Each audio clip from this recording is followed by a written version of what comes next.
llevamos 4 años trabajando en la diócesis y esta será pues nuestra tercera jornada. En las jornadas anteriores pues hemos querido preparar este espacio pues para conocernos, para acompañarnos, para que en la Iglesia nos sintamos todos parte y estemos muy acogidos.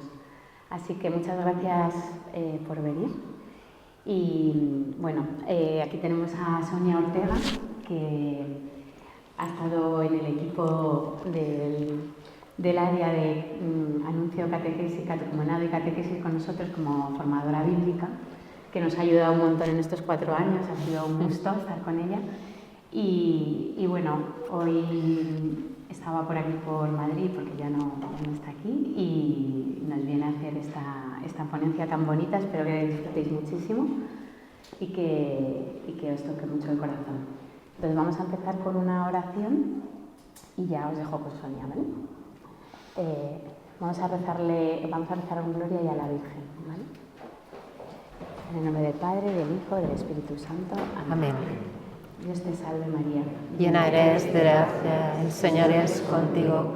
Bendita tú eres entre todas las mujeres y bendito es el fruto de tu vientre, Jesús. Santa María, Madre de Dios, ruega por nosotros pecadores, ahora y en la hora de nuestra muerte. Amén. Gloria al Padre, y al Hijo, y al Espíritu Santo, como era en el principio, ahora y siempre, por los siglos de los siglos. Amén. Muchas gracias. Bueno, es un regalo estar hoy aquí. Me hace especial ilusión dar esta charla, que muy bien pues no sabía qué os tenía que contar, pero Maite en su momento me decía la mirada de Dios, ¿no? La mirada de Dios, y me resonaba dentro mucho la mirada de Dios, ¿no? Y empecé a pensar pues desde mí misma, ¿no? Cómo Dios me mira, ¿eh? Y cómo esto es algo que el mundo. Entonces, yo soy profesora de Sagrada Escritura, así que la única manera de contároslo es a través de la Sagrada Escritura, no sé hacer otra cosa. Y es lo que vamos a ver, ¿no? Un recorrido muy sencillo por la Escritura para entender cómo Dios nos mira. Mirar, cuando hablamos de revelación, cuando decimos Dios se revela, ¿qué es la revelación? La revelación es que Dios se comunica. Dios nos empieza a contar a los hombres quién es Él.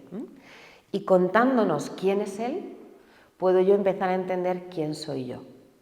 Cuando el hombre decide apartar a Dios de su vida, no va a perder solo a Dios, se va a perder a sí mismo.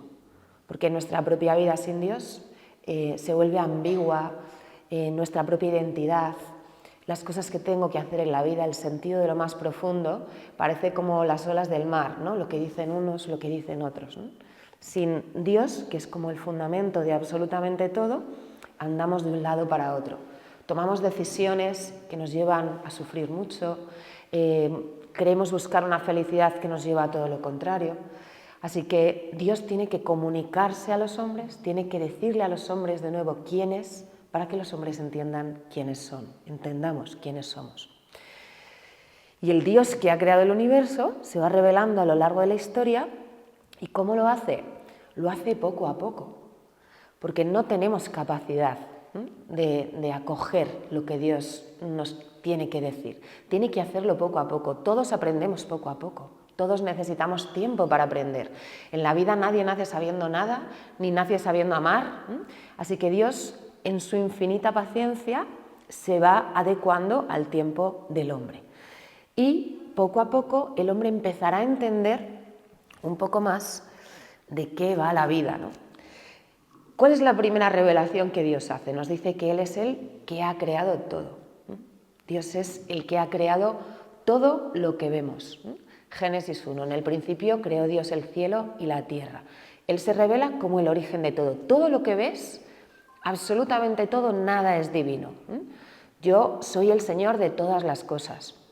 De hecho, dice el libro de la sabiduría, toda la creación manifiesta el poder y la sabiduría de Dios. Y dice, son necios por naturaleza, todos los hombres que han ignorado a Dios y no han sido capaces de conocer al que es a partir de los bienes visibles, ni de reconocer al artífice fijándose en sus obras, sino que tuvieron por dioses al fuego, al viento, al aire ligero, a la bóveda estrellada, al agua impetuosa y a los luceros del cielo, regidores del mundo.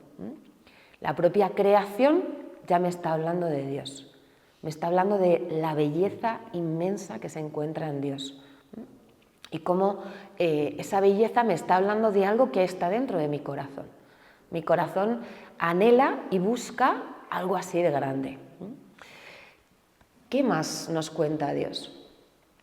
Dios se va a revelar también no solo como el que ha creado todo el universo, sino como un Dios que entra en relación personal contigo y conmigo.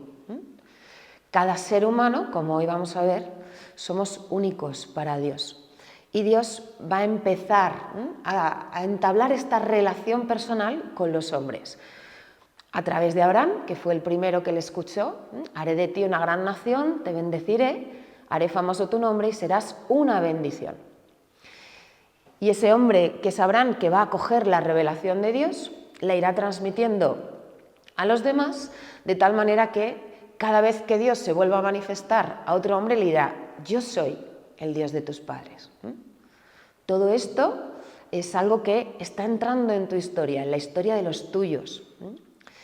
Y en el Deuteronomio nos dice el Señor, si el Señor se enamoró de vosotros y os eligió, no fue por ser vosotros más numerosos que los demás, pues sois el pueblo más pequeño, sino que por puro amor a vosotros y por mantener el juramento que había hecho a vuestros padres, os sacó el Señor de Egipto con mano fuerte y os rescató de la casa de la esclavitud, del poder del faraón, rey de Egipto. Durante toda la Sagrada Escritura vamos a ver que hay una preferencia por los pequeños. El pequeño es el que siempre sale ganando, porque el pequeño es el que vive con el corazón abierto. El pequeño es el que se sabe necesitado y es el que busca y es el que recibe. El grande vive en la autosuficiencia y entonces poco necesita. Pero el pequeño es el elegido por el Señor porque es el verdadero receptáculo del amor de Dios. Y esto, toda la historia de la salvación.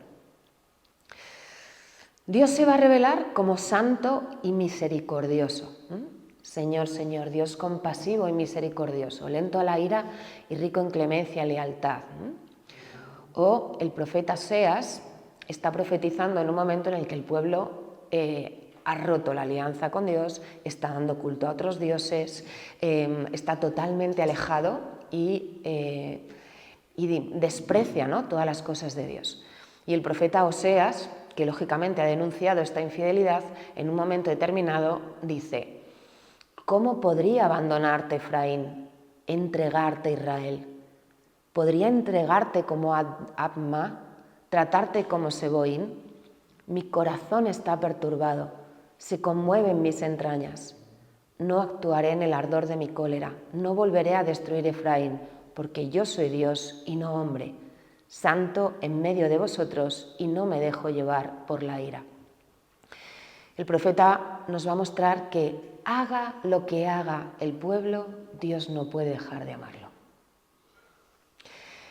En el ser de Dios, cuando decimos Dios es amor, es exactamente esto. Haga lo que haga el pueblo, hagamos lo que hagamos cada uno de nosotros, Dios nos va a amar siempre. Y Dios no nos va a amar más porque le sigamos, ni nos va a hablar menos porque no le sigamos. El amor de Dios es inmutable, inmutable. Es salvador y pastor de su pueblo.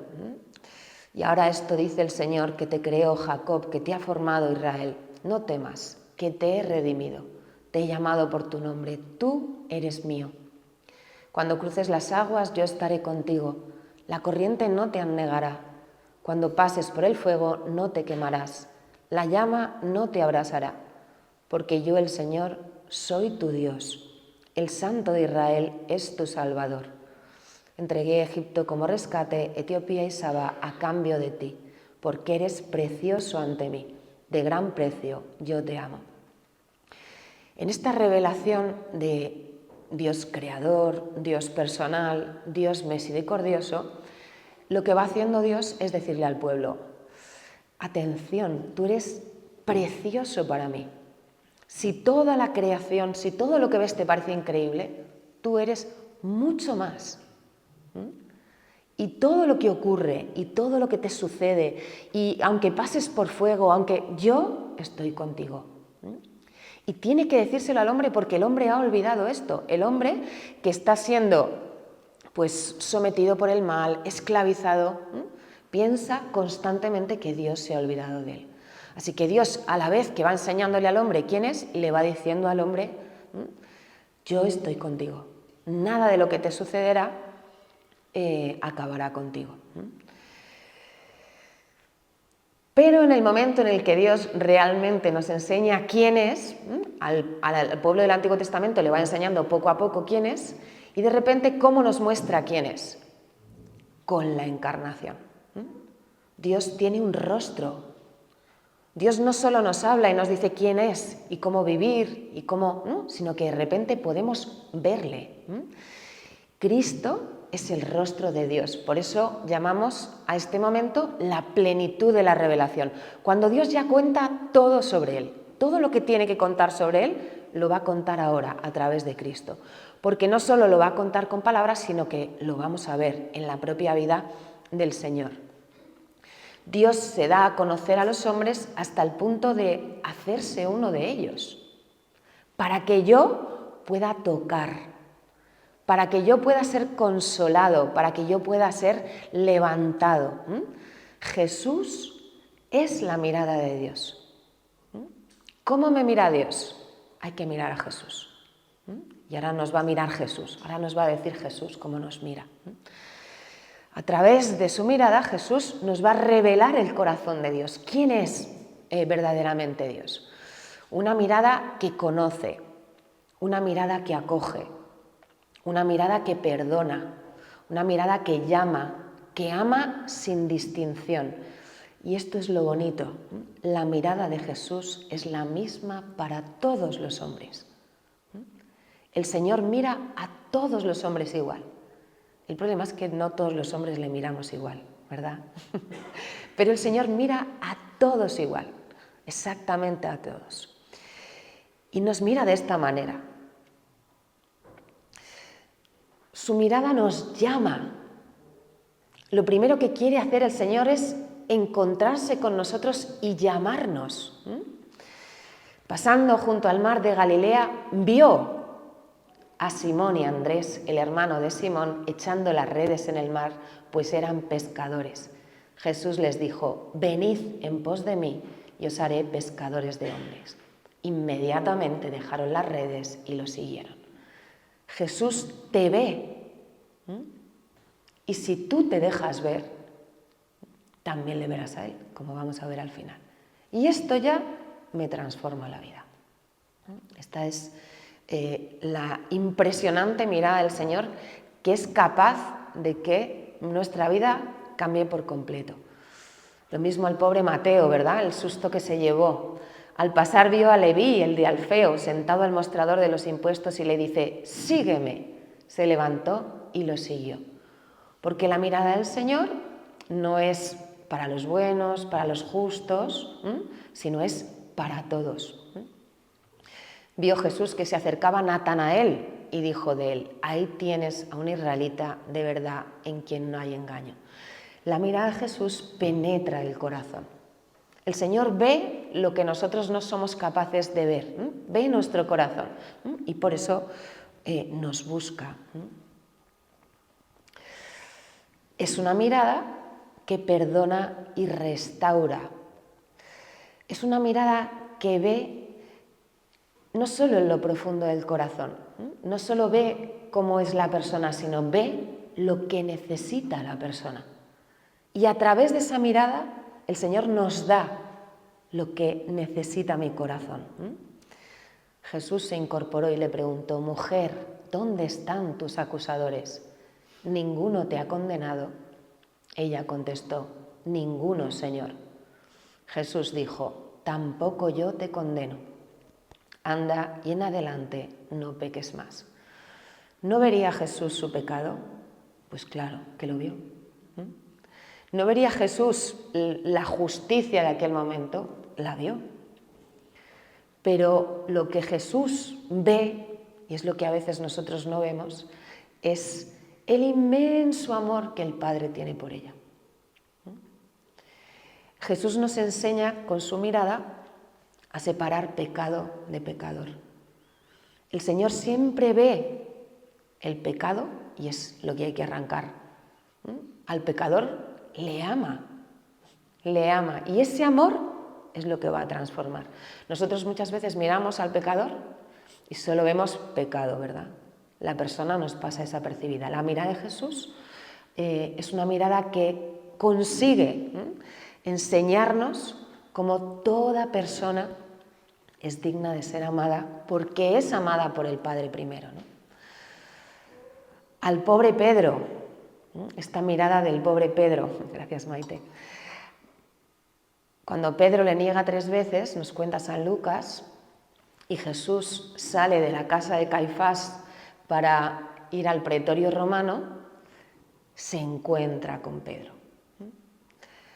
El Señor, volviéndose, le echó una mirada a Pedro y Pedro se acordó de la palabra que el Señor le había dicho. Antes de que cante hoy el gallo me negarás 3 veces. Y saliendo afuera lloró amargamente. ¿Cómo miró Jesús a Pedro? Jesús no miró a Pedro, te lo dije, ¿no? Jesús mira a Pedro amándole en lo más profundo, en lo más profundo. Y eso es lo que convierte el corazón de Pedro. Y eso es lo que le hace a Pedro llorar amargamente. Porque cuando uno en medio de su pecado, Jesús nos mira con ese amor, esto es lo que me lleva a convertirme. Porque nadie me ama cuando he metido la pata hasta el fondo, cuando... O sea que la mirada de Jesús es siempre una mirada de amor. Él se compadece y sana. Al ver a las muchedumbres se compadecía de ellas porque estaban extenuadas y abandonadas, como ovejas que no tienen pastor. O incluso el que escapa de su mirada, el que no se quiere poner a tiro, ¿no? el que tanto le avergüenza su pecado y su situación que se sube a un árbol para ver todo desde lejos, pues a ese también le ve. Jesús, al llegar a aquel sitio, levantó los ojos y le dijo: Zaqueo, date aprisa y baja, porque es necesario que hoy me quede en tu casa.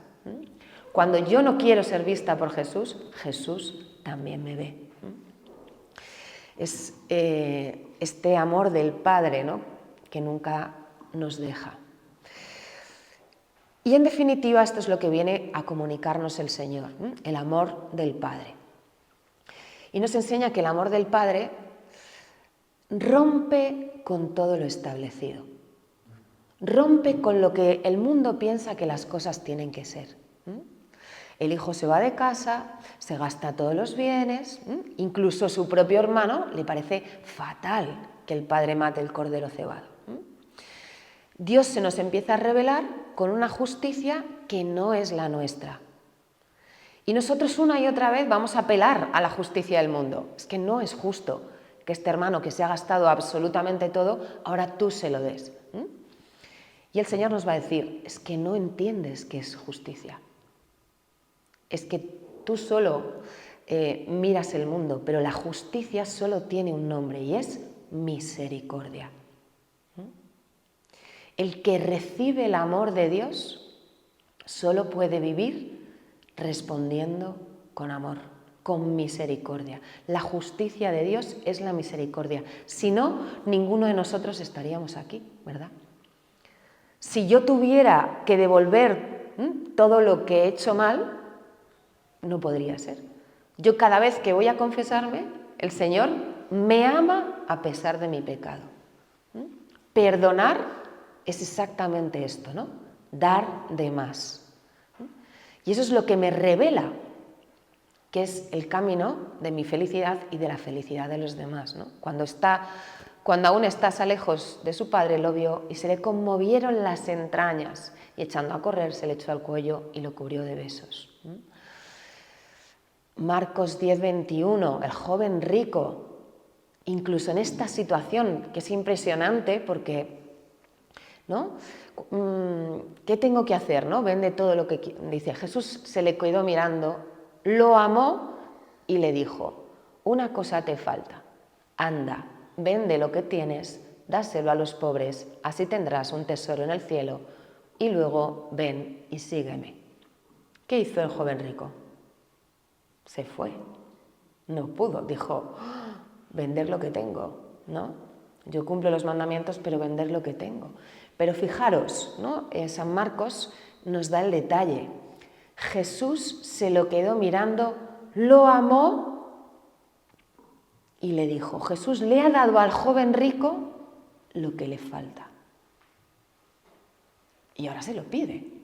Y el joven rico en aquel momento no lo puede dar, pero yo estoy segura que volvió. Y se lo dio. Porque Jesús le dio lo que le faltaba. De hecho, todos los mandamientos que va a enumerar son los de la segunda tabla. El joven rico cumple todos los mandamientos relativos al hombre, pero no cumple el del amor de Dios. Y esto es lo que Jesús le da para que yo se lo pueda devolver. Jesús nunca nos pide nada que no nos haya dado antes. Y luego pues la cumbre, ¿no? Juan 13. Antes de la fiesta de Pascua, sabiendo Jesús que había llegado su hora de pasar de este mundo al Padre, habiendo amado a los suyos que estaban en el mundo, los amó hasta el extremo. ¿Qué quiere decir amar hasta el extremo? Quiere decir que el amor no es un punto de partida. El amor es la llegada. Yo no amo porque lo sienta. Yo no amo porque no es un sentimiento. El amor es una decisión. Jesús decide amar. Cuando Judas lo va a traicionar, Jesús decide amar. Cuando sus discípulos lo van a abandonar y se va a quedar solo, Jesús decide amar. Es una opción profunda del alma. Por eso hay dos cosas que se nos mandan en la Escritura. Se nos mandan muchas, pero dos especialmente, ¿no? Una es amar. Os doy un mandamiento nuevo. Y la novedad está en que, como yo os he amado. Amad como yo os he amado. El amor no es solo un sentimiento, el amor es una opción.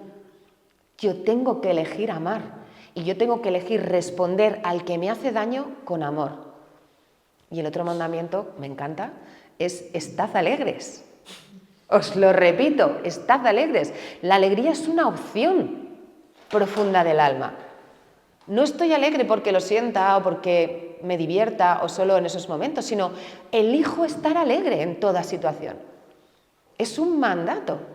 Tengo que. Esta es la manera de poder vivir. Y esto se nos revela solo bajo la mirada del Señor. El Señor vive así. Y entonces, como yo os he amado, amad vosotros, vivid de esta manera. Y cuando nos ha revelado todo esto, nos va a decir que somos únicos, que no hay nada que nos aparte de su amor, que no hay nada en este mundo que nosotros podamos hacer para que Él nos mire de otra manera distinta. Pero nos va a enseñar a descubrir esto por nuestras propias fuerzas. Esto es, pues a mí este pasaje lo he rezado tantas veces en la vida que pues lo tenía en el corazón para compartir con vosotros. Es Mateo 16. En un momento, en Cesarea de Filipo, Él está con todos sus discípulos y va a hacerles una pregunta. Al llegar a la región de Cesarea de Filipo, Jesús preguntó a sus discípulos, ¿quién dice la gente que es el Hijo del Hombre? ¿El mundo qué dice de mí? Esto es una pregunta personal. O sea, esto es un pasaje que ocurrió, pero la Sagrada Escritura nos cuenta muchas cosas, historias del pasado, para hablarnos a nosotros hoy, ¿no? No es simplemente historias del pasado para que sepamos qué ocurrió, sino que a partir de esas historias del pasado me va a hablar hoy a mí. Y yo tengo que entrar en esta pregunta, después de todo lo que el Señor me ha revelado, ahora yo tengo que entrar. Después de todo lo que he visto durante esta charla y todo lo que conozco de la historia, yo ahora me pongo delante de este texto y escucho a Jesús que dice, ¿quién dice la gente que soy yo? Y yo personalmente tengo que responder a esta pregunta. En ese momento sus discípulos le dijeron, unos que Juan el Bautista, otros que Elías, otros que Jeremías o uno de los profetas. Y yo podría decir, pues hay muchos que dicen que no existes, hay otros que dicen que eras un buen hombre, otros dicen que históricamente hay pocos datos de ti. El mundo, ¿qué dice hoy de Jesús? El mundo de mi alrededor, ¿qué dice hoy de Jesús? Y yo se lo digo al Señor. Él les preguntó, ¿y vosotros quién decís que soy yo?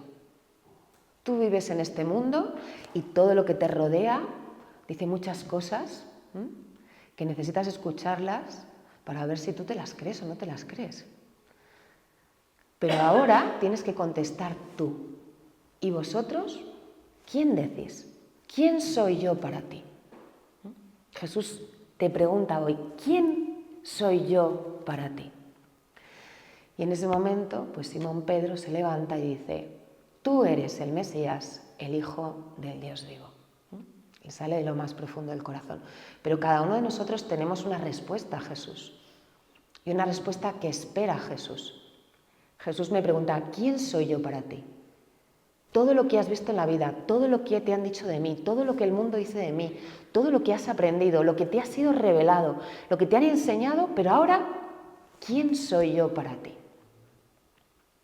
Y tú tienes que responder. Esto lo tenéis que hacer. No ahora, pero lo tendréis que hacer. Porque veremos muchas cosas, ¿no? Jesús le respondió, bienaventurado tú, Simón, hijo de Jonás, porque eso no te lo ha revelado ni la carne ni la sangre, sino mi Padre que está en los cielos. Y ahora viene la parte más importante, que es donde quería llegar. ¡Oh! ¡Qué fuerte! No pasa nada, la vamos a leer, no pasa nada.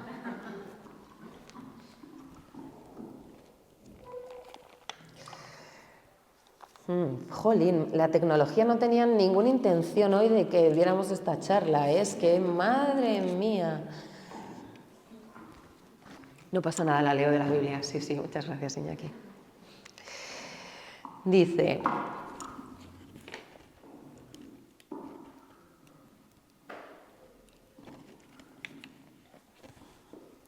Jesús le respondió, bienaventurado tú, Simón, hijo de Jonás, porque eso no te lo ha revelado ni la carne ni la sangre, sino mi Padre que está en el cielo. Ahora yo te digo, tú eres Pedro, y sobre esta piedra edificaré mi iglesia, y el poder del infierno no la derrotará. Cuando tú le dices a Jesús, ¿quién es Jesús para ti? Jesús te dice, ¿quién eres tú para Él?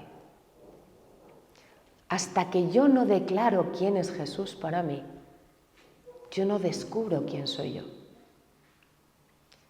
Para reconocer mi propia identidad, para saber cómo Jesús me mira, yo necesito decirle primero a Jesús, ¿quién es Él para mí? Y esa es la clave de la revelación. Y esa es la clave de la mirada del Señor, que no es teórica, que no es un conjunto de cosas de Jesús es el Salvador, Jesús es el pastor, Jesús es misericordioso, sino es ¿quién es Jesús para mí? Porque el mundo dice muchas cosas de mí. El mundo dice que soy esto, que soy lo otro, que esto sí lo puedo, que esto no lo puedo. Eso lo dice el mundo. Pero solo Jesús conoce verdaderamente lo más profundo de mi corazón. Y conoce verdaderamente quién soy yo. Y mi identidad, esa que el Señor ve desde antes de yo nacer, es la que tengo que descubrir, es la que el Señor me quiere regalar. Y no es la mirada del mundo. no es la mirada del mundo. Y no es algo pequeño no descubrirla. Pero para que eso suceda, yo tengo que decirle que Él es mi Señor. Yo tengo que permitir que Él pueda decirme a mí quién soy yo. Y por eso es fundamental en la vida de todos nosotros, estar cerca del Señor. Sin estar cerca del Señor yo no puedo saber nada. Me voy a dejar llevar, como empezábamos la charla, ¿no? Como las olas del mar, por lo que dicen unos, por lo que dicen otros, ¿no? Y no voy a ver en profundidad el regalo que es mi vida, el regalo que es la vida de mi hijo, el regalo que es la vida del otro. Porque solo con los ojos de Dios se contemplan las cosas más verdaderas y más profundas del corazón.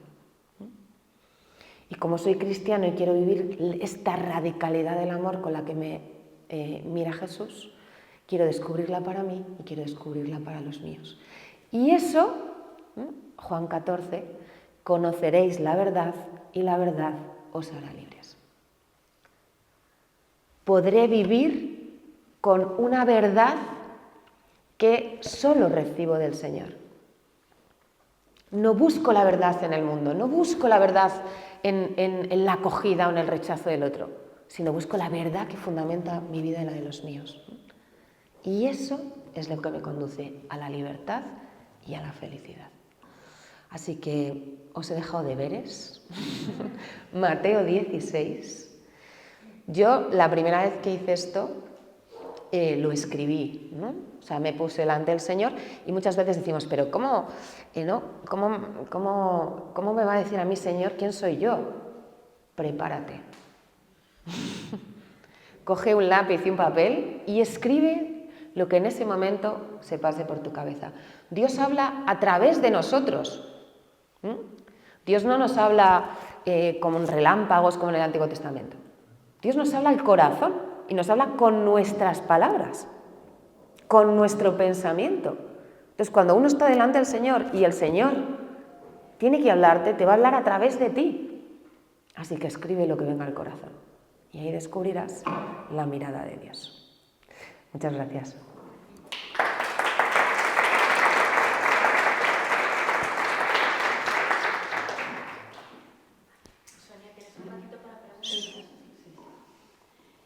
Ahora tenemos un tiempo para poder preguntarle a Sonia o poder compartir con ella un rato de las inquietudes que tengamos en el corazón y aprovechando bien.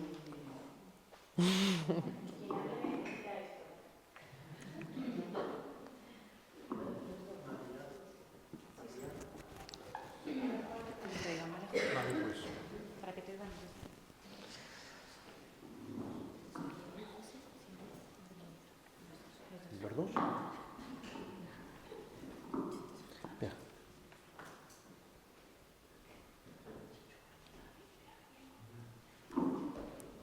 Buenos días. Buenos días. Has comentado que Dios se fija en el pequeño, pero Jesús desciende de la tribu de Judá, que no es ni Judá era el más pequeño de los hijos de Jacob, ni siquiera es la tribu más pequeña de todas. La tribu... Tengo que...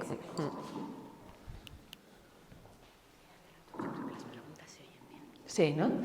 Ahí es muy bonito porque hay un profeta que profetiza sobre esto y dice: y tú, Belén de Judá, la más pequeña, de ti vendrá el que va a salvar el mundo. Belén es la ciudad más pequeñita de Judá. Y de ahí es de donde va a venir el Salvador. Jesús vive una vida de pequeño también, ¿verdad? Nace en una cueva, viene de la estirpe de David. Toda esa grandeza es real. Judá y la promesa davídica, todo está ahí, es verdad. Pero la vida de Jesús, a los ojos del mundo, es súper pequeña. Este es el hijo del carpintero, le dicen, ¿verdad? ¿De Nazaret puede venir algo bueno? Galilea de los gentiles. Su padre y su madre, ¿quiénes son? Toda la apariencia de Jesús durante su vida es de pequeño. Y en lo pequeño es donde se da lo más grande, ¿verdad? El pequeño siempre es el elegido, siempre. Pero porque es el pequeño el que elige a Jesús y el que elige al Señor. ¿Sí? ¿Te he convencido? No es la tribu más pequeña, pero Belén, que es la ciudad donde nace, es la más pequeña. El reino del sur, en el momento en el que se realiza la promesa, se le promete a Judá. Se le promete a Judá ya en el libro del Génesis, ¿no? Cuando Jacob bendice a sus hijos, se le promete también a Judá. Pero después lo que ocurre es que las tribus se van a dividir en dos, 10 tribus, las más poderosas, las más grandes, se van a quedar en el norte, y Judá y Benjamín, que sí es la más pequeña, son una tribu. Ese es el reino del sur. Y de ahí es de donde nacerá Jesús.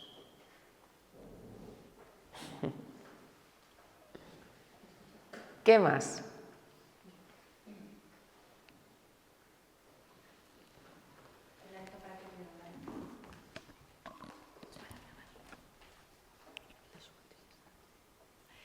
Buenos días. Espera, la dejo el micro, no pasa nada, ¿no? Mira, con esto que contabas, ¿no? de la mirada de Jesús sobre nosotros, me gustaría que reflexionáramos juntos y que nos ayudaras a ver esta mirada de Jesús en las familias que tenemos personas con discapacidad en casa, ¿no? O sea, cómo proyectar esta mirada de Jesús sobre nuestra familia, sobre nuestros hijos y a término que seamos luz para el mundo, para otras familias que no han conocido la mirada de Jesús. Muchas gracias. Lo primero que uno tiene que descubrir es esa mirada de Jesús en su propia familia, ¿no? Saber cómo Jesús nos mira, cómo mira a nuestros hijos y quiénes somos nosotros para Jesús y no para el mundo, porque lo del mundo ya lo sabemos, ¿verdad? Y además el mundo nos cataloga, ¿no? En distintas cosas, en distintos estados, ¿no? Pero nos importa la mirada de Jesús. Entonces lo primero que una familia tiene que descubrir es quiénes somos, ¿no? A los ojos de Jesús. Y cuando una familia descubre quiénes somos a los ojos de Jesús y descubre por lo tanto cómo vivir y descubre que es libre de muchas de las cosas que tenemos alrededor y que la vida va de otra cosa, porque claro, todo lo que tenemos alrededor me impone como unas categorías de felicidad. Entonces las categorías de felicidad son pues tener mucho dinero, ser muy guapo, tener un puesto importante, estudiar no sé cuántos idiomas, ¿no? Y yo cuando miro a Jesús, la categoría de felicidad que veo es toda la contraria, ¿no? Y entonces descubro, esto es algo que he afirmado muchas veces y que la gente me mira un poco, ¿no? Que descubro que yo realmente la felicidad de mi familia y la felicidad de mis hijos está en la santidad.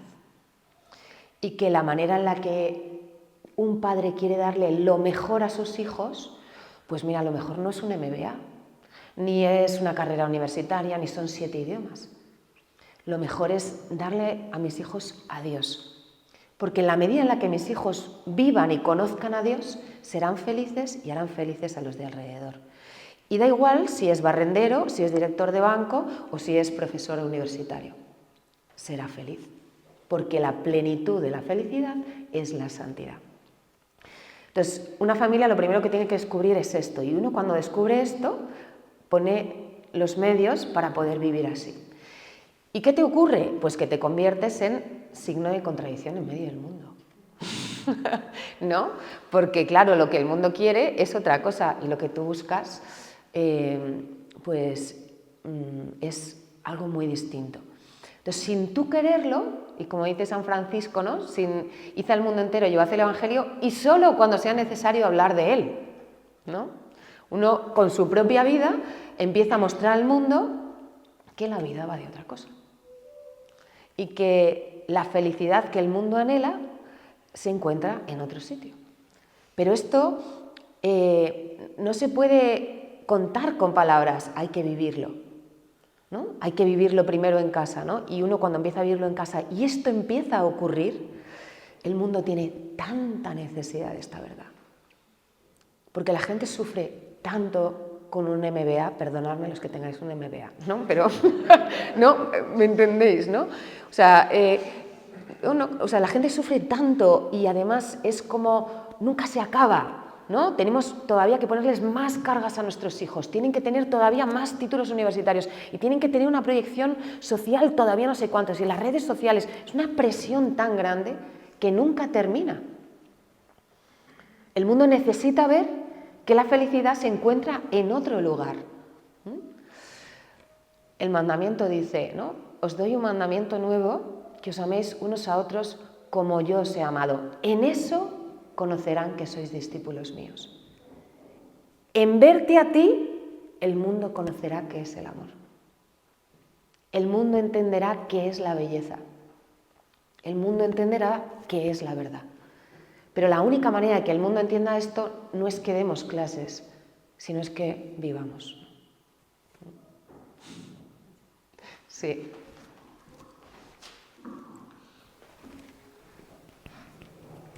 Hola, muchísimas gracias, Sonia, por tu ponencia. La verdad es que me ha encantado, me ha llegado al corazón. Y pues bueno, aprovechando que eres experta en Sagrada Escritura, yo quería compartir contigo que me impresionó mucho y me cambió la vida. Yo que tengo un niño con discapacidad que tiene 8 años, Juan 8:2-3. Cuando está en la piscina del ciego de nacimiento, ese pasaje me cambió mucho. Y ahí vi la gradualidad que tú comentabas en tu presentación, de cómo se va mostrando Dios de forma pedagógica poco a poco. Primero dice, Rabí, ¿y quién pecó? ¿Pecó él o pecaron sus padres para que él sea ciego de nacimiento? Y le contesta, ni pecó él, ni pecaron sus padres. Lo cual es súper liberador para los padres y para los hijos que tenemos niños con discapacidad. Es súper liberador, si es que el que nos libera es Jesús en su palabra. Pero es que continúa. Eso es.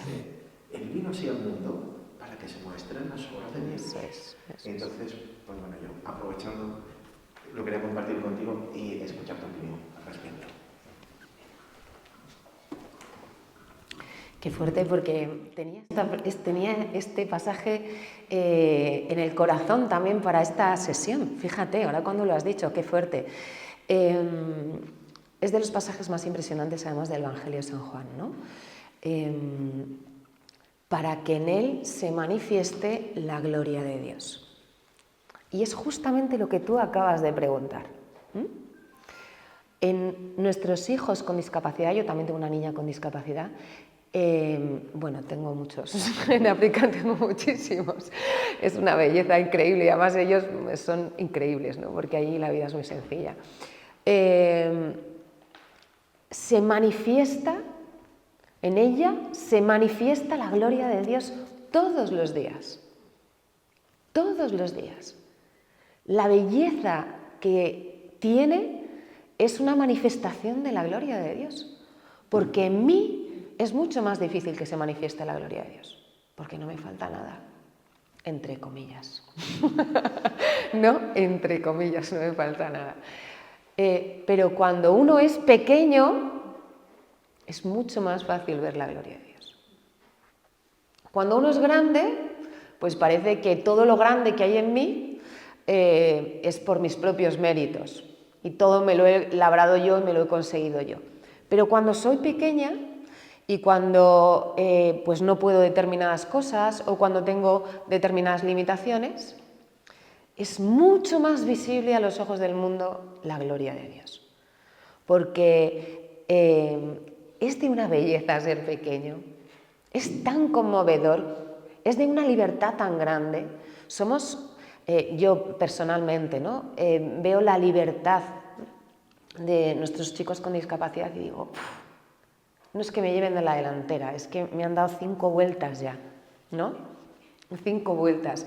Yo sufro 500 veces por 500 cosas, le doy tal, y todo es mucho más sencillo. Me enseñan a mirar el mundo y me enseñan a ver manifiesta todos los días la gloria de Dios. Y no solo la gloria de Dios, fíjate, la victoria constante del bien sobre el mal. Porque es invencible, es que Dios es invencible. ¿no? Es que no hay nada que me pueda apartar del amor de Dios, ni a Dios le pueda apartar del amor. Es que no hay absolutamente nada en este mundo. Y esa es la manifestación que el mundo necesita escuchar y el mundo necesita ver. Pero muchas veces cuando uno no contempla todo esto desde Dios, es el mundo el que se me echa encima. Y entonces, pues una discapacidad es una desgracia, pero no solo una discapacidad, sino tantas cosas de la vida. No tener una buena casa, no tener un buen trabajo, no tener... ¿no? La vida viene como clasificada ya por una serie de criterios que son los que me dicen, ¡ay, pobrecito, qué dureza de vida! Y eso es mentira. Es mentira. Y el mundo necesita descubrir la verdad, pero la única manera que el mundo descubra la verdad es enseñando la gloria de Dios en mi día a día y en mi propia vida. Entonces, el ciego de nacimiento, lo que le va a ocurrir es que es brutal ese pasaje, porque lo que ocurre es que el ciego no ve y acaba declarando que Jesús es Mesías. El ciego le empiezan a preguntar, ¿pero quién te ha curado? Pues no sé, pues un señor. ¿Pero quién? Pero no. Y hasta que se encuentra con Jesús le dice, ¿pero crees? Sí, Señor, creo, ¿no? Se produce una luz que no es la luz física. Es una luz mucho más profunda. Y en la medida que eso ocurre, los personajes que aparecen al lado son los fariseos. ¿Quién te ha sanado? Era sábado. Y se va mostrando cómo el ciego va viendo y los otros cada vez están más ciegos. Ese es el mundo, ¿no? Eso es lo que ocurre en el mundo. Somos juzgados por los criterios del mundo, criterios totalmente ciegos, ¿no? Y el Señor te va llevando hacia un camino en el que te va enseñando una verdad que el mundo no ve, pero que tú empiezas a experimentar como una verdad que fundamenta tu vida. Y eso es.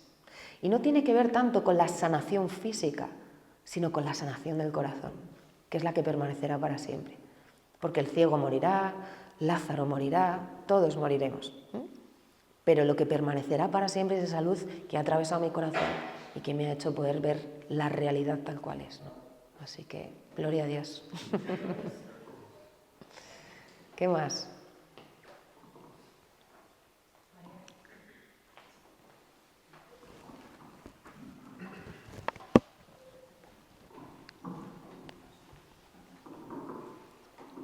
Muchas gracias, Sonia, muy interesante. Y efectivamente comentar, nosotros somos padres también de una niña con discapacidad, con una alteración genética de esas que son incompatibles con la vida. Y ese juzgar por el mundo, pues lo hemos vivido. Y ese sois malos padres porque traéis esta niña al mundo, porque sufre, pues lo hemos sufrido pues, todo el embarazo y después, ¿no? Luego poco a poco, como tú dices, la luz entrando, ¿no? Pero es verdad.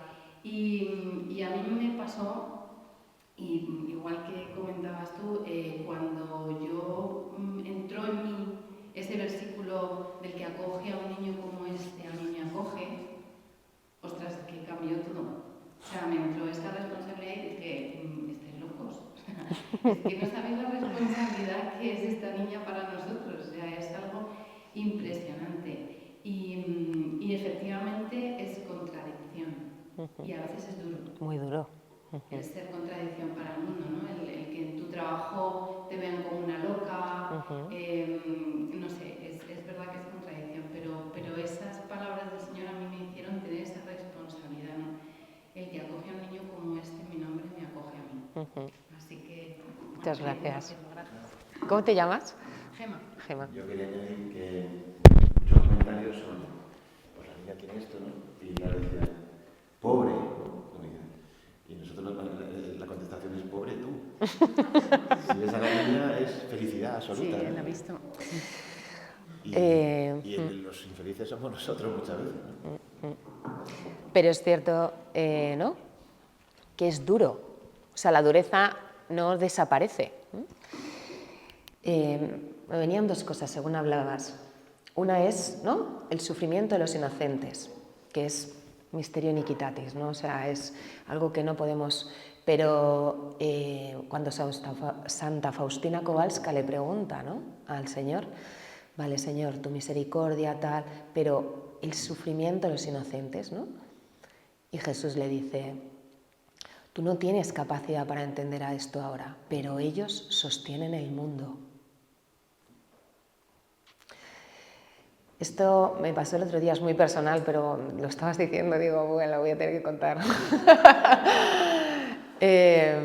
Estaba en misa y hay una persona que viene a misa de diario y va en silla de ruedas. Ella es una mujer, no la conozco, solo la veo, que debe tener ya parálisis de todo su cuerpo, entonces solo mueve la silla pues con los ojos, ¿no?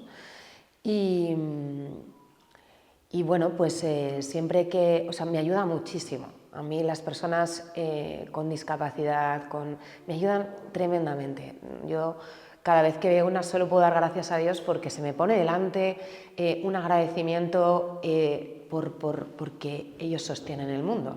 Hay un misterio que el mundo no ve y que se está jugando ahí, ¿no? Que se está jugando en que el sufrimiento del otro está sosteniendo el mundo, porque ese sufrimiento, que encima por unos padres que lo aman, es un sufrimiento que está redimiendo el mundo, ¿no? Entonces, bueno, yo la veía y el Señor, ya os digo que es muy personal, pero bueno, ya está, lo cuento. No, yo muchas veces me quejo, ahora vivo en África, entonces vine hace 2 semanas y estoy como de maratón, o sea, voy de charla, clase, ¿no? Entonces entré en misa como en plan, ya no puedo más, Señor, o sea, sácame de aquí otra clase más y que no, ya no puedo más, ¿no? Y entonces el Señor me dijo, pues mírate, ¿no?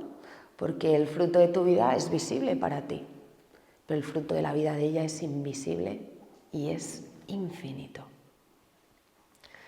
Y fue como, ¿no? O sea, el valor de la vida de esa persona y el fruto que está dando al mundo esa persona es infinito, ¿no? Y nosotros pensamos alguna vez que hacemos algo. La vida va de ser, no de hacer. Y cuando creo que hago algo y esto es erróneo. El mundo se transforma por ser. Y esto es lo que el mundo no puede entender, que nuestros hijos están redimiendo el mundo. Y que tenemos que estar tan agradecidos a estas vidas que se nos conceden vivir, cuidar y contemplar, porque conseguimos entrar en un misterio tan grande. Somos unos privilegiados, porque ellos han sido la entrada a un misterio que nunca habríamos visto de otra manera. Entonces, pues también gloria a Dios.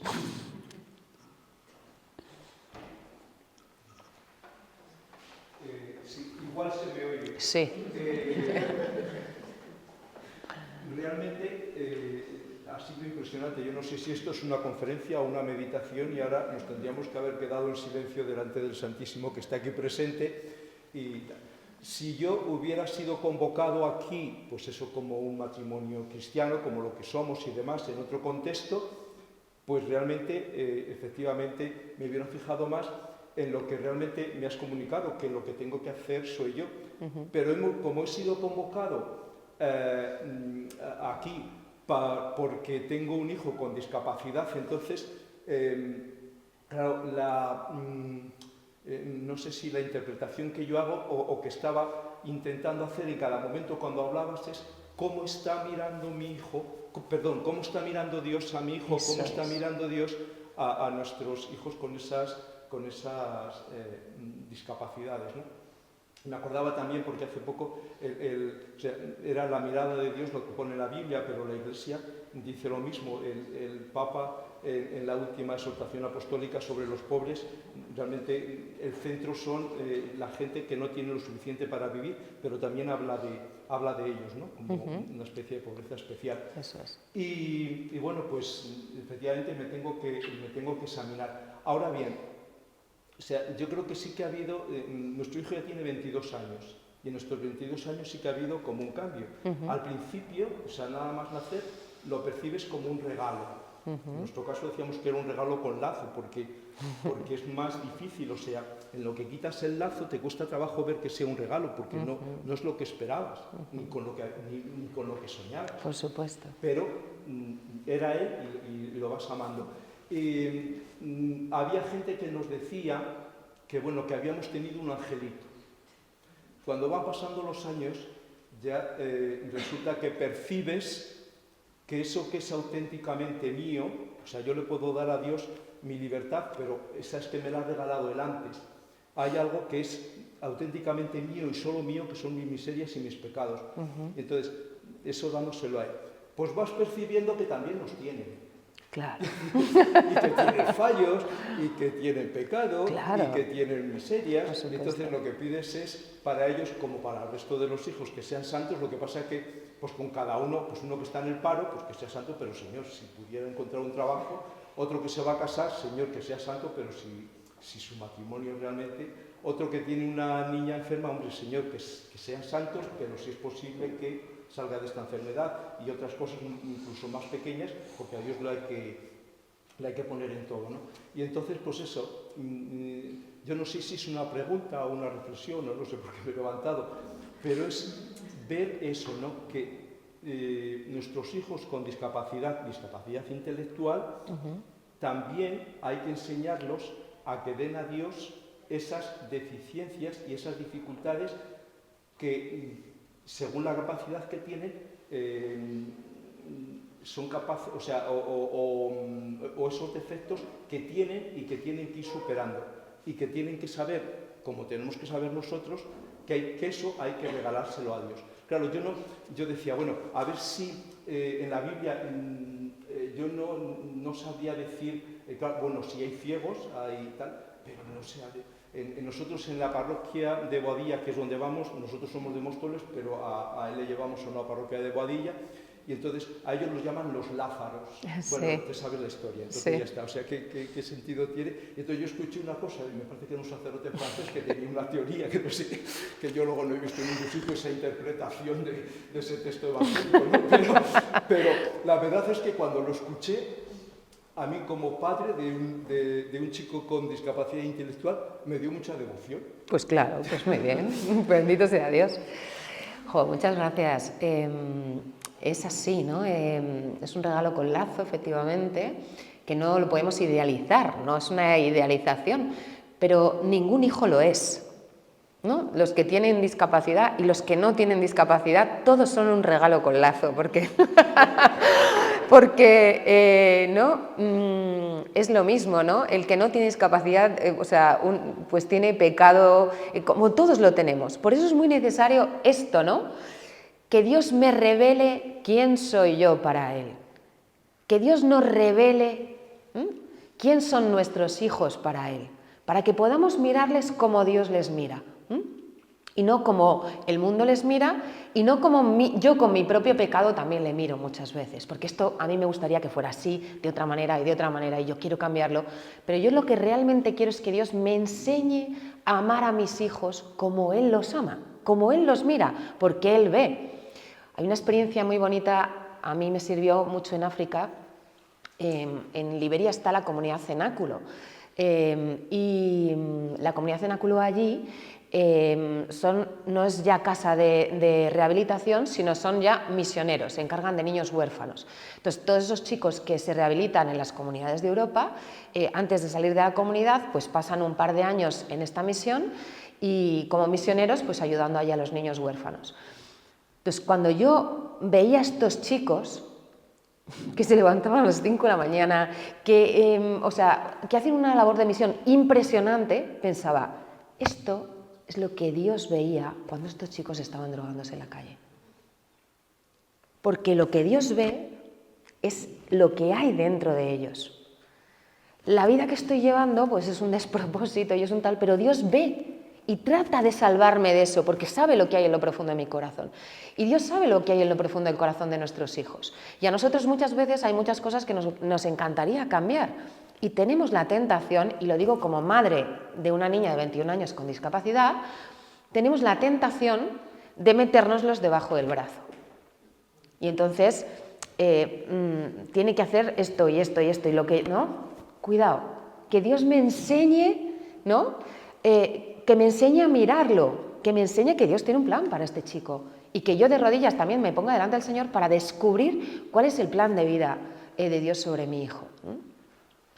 Y es una aventura, porque es una aventura fascinante donde solo hay una opción, y es confiar. Luego el Señor me lo ha enseñado que esto ha sido igual para todos mis hijos, ¿no? Exactamente igual, he tenido que confiar en todo, he tenido que escuchar cosas que no quería escuchar, he tenido que soltar, ¿no? Lo que no quería soltar. O sea, que no ha habido distinción, ¿no? Entre unos y otros. Y que solo Dios puede enseñarme a ser padre. Solo Dios puede enseñarme a ser madre. El año que viene cuento una de estas. ¿No? De cómo Dios enseña a ser padre. Yo no puedo ser padre si no sé que tengo un padre. Si yo no sé que yo recibo todo de mi padre, no puedo ser padre. Porque encima trataré de apropiarme de mis hijos, de controlar, ¿no? Entonces solo, ¿no? Sabiendo que mis hijos también tienen un padre y que el horizonte final de la vida de mis hijos es su padre y no yo, uno vivirá mucho más libremente. Pero esto ya el año que viene. Muchas gracias.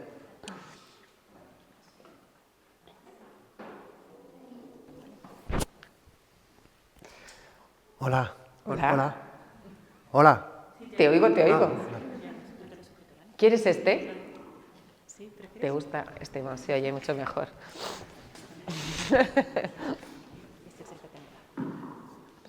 hola. Lo primero, gracias por responderme y gracias por señalarme antes que me he sentido preferido. Por ser pequeño. Sí, por eso mismamente. Esto que voy a hacer ahora es un compendio, una reflexión, pregunta y experiencia. A ver,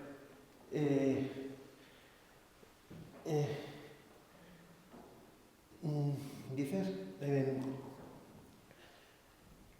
lo primero de todo, pedir disculpas porque yo también tengo mis prejuicios y cuando hablamos de discapacidad, yo, aunque realmente los cojos y los mancos también son discapacitados, pero yo solamente, en principio, pienso en discapacidad intelectual, autismo, síndrome de Down.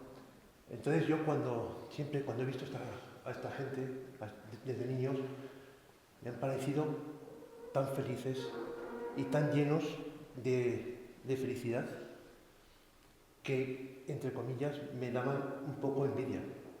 Después ya decía, no, pero yo no, tampoco... Y si voy a tener un hijo, pues no preferirían que no fuera con discapacidad, aunque no lo he tenido, ni de una forma ni de otra.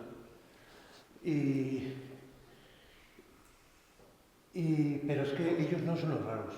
Para ellos eso es lo normal. Los raros somos todos los demás. Bueno, es una reflexión mía. Ahora viene la pregunta. La pregunta es, ¿cómo es que has dicho que Dios se presenta en ellos, que son los que les faltan, si realmente lo tienen todo? Tienen la felicidad y tienen a sus padres. Me refiero, ellos lo tienen todo porque son felices. Por supuesto, tienen su pecado, tienen sus frustraciones en la medida en que se manifiestan en ellos mismos, como todo, porque cuando vas creciendo, todo lo que no se cumple según tus esquemas, pero siempre en menor medida, siempre muestran la felicidad. Diferentes grados de discapacidad, por supuesto, pero lo tienen todo. Entonces, ¿cómo decimos que a ellos que son los que les falta es cuando se manifiesta? Gracias. A ti.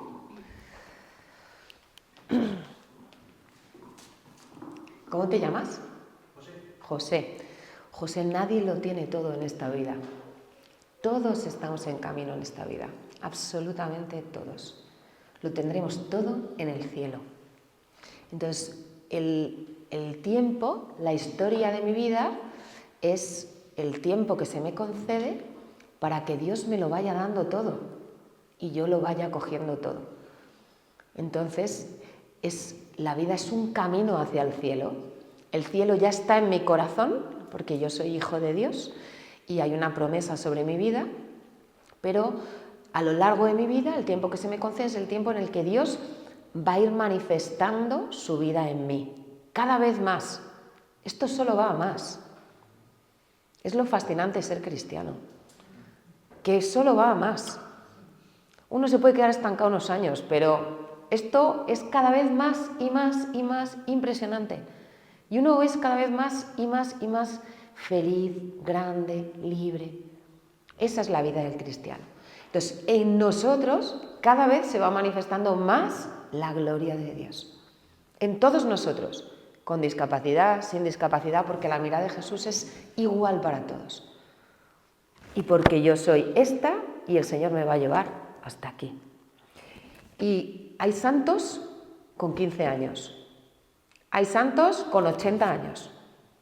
Cada uno de nosotros somos únicos y la santidad es la plenitud de mi vida, de la que sea. Si mi vida es estar enfermo en una cama, Dios me hará santo, enfermo en una cama. Si mi vida es vivir hasta los 15 años, como San Carlos Acutis, Dios me hará santo. Ya está. Pero todos estamos en camino hacia esto y cada uno de una manera completamente distinta. No hay como un ranking ni una carrera de la santidad. Por eso los santos son tan distintos. ¿Qué tendrá que ver un San Ignacio de Loyola con Santa Teresa de Calcuta? Cada santo es totalmente distinto a otro, porque de lo que va es que yo, en la vida que tengo, la vida que Dios me ha dado, cada vez soy más pequeño. Cada vez me abro más a la fuerza, a la gracia, al amor de Dios. Y eso va transformándome en lo que yo soy. Así que fíjate, el cielo es divertidísimo. Porque cada uno es de su padre y de su madre, ¿no? Y cada uno ha alcanzado la santidad de una manera completamente distinta. Y encima estaremos en una comunión plena y perfecta. ¿Quién no quiere ir al cielo, no? Fíjate. Sí.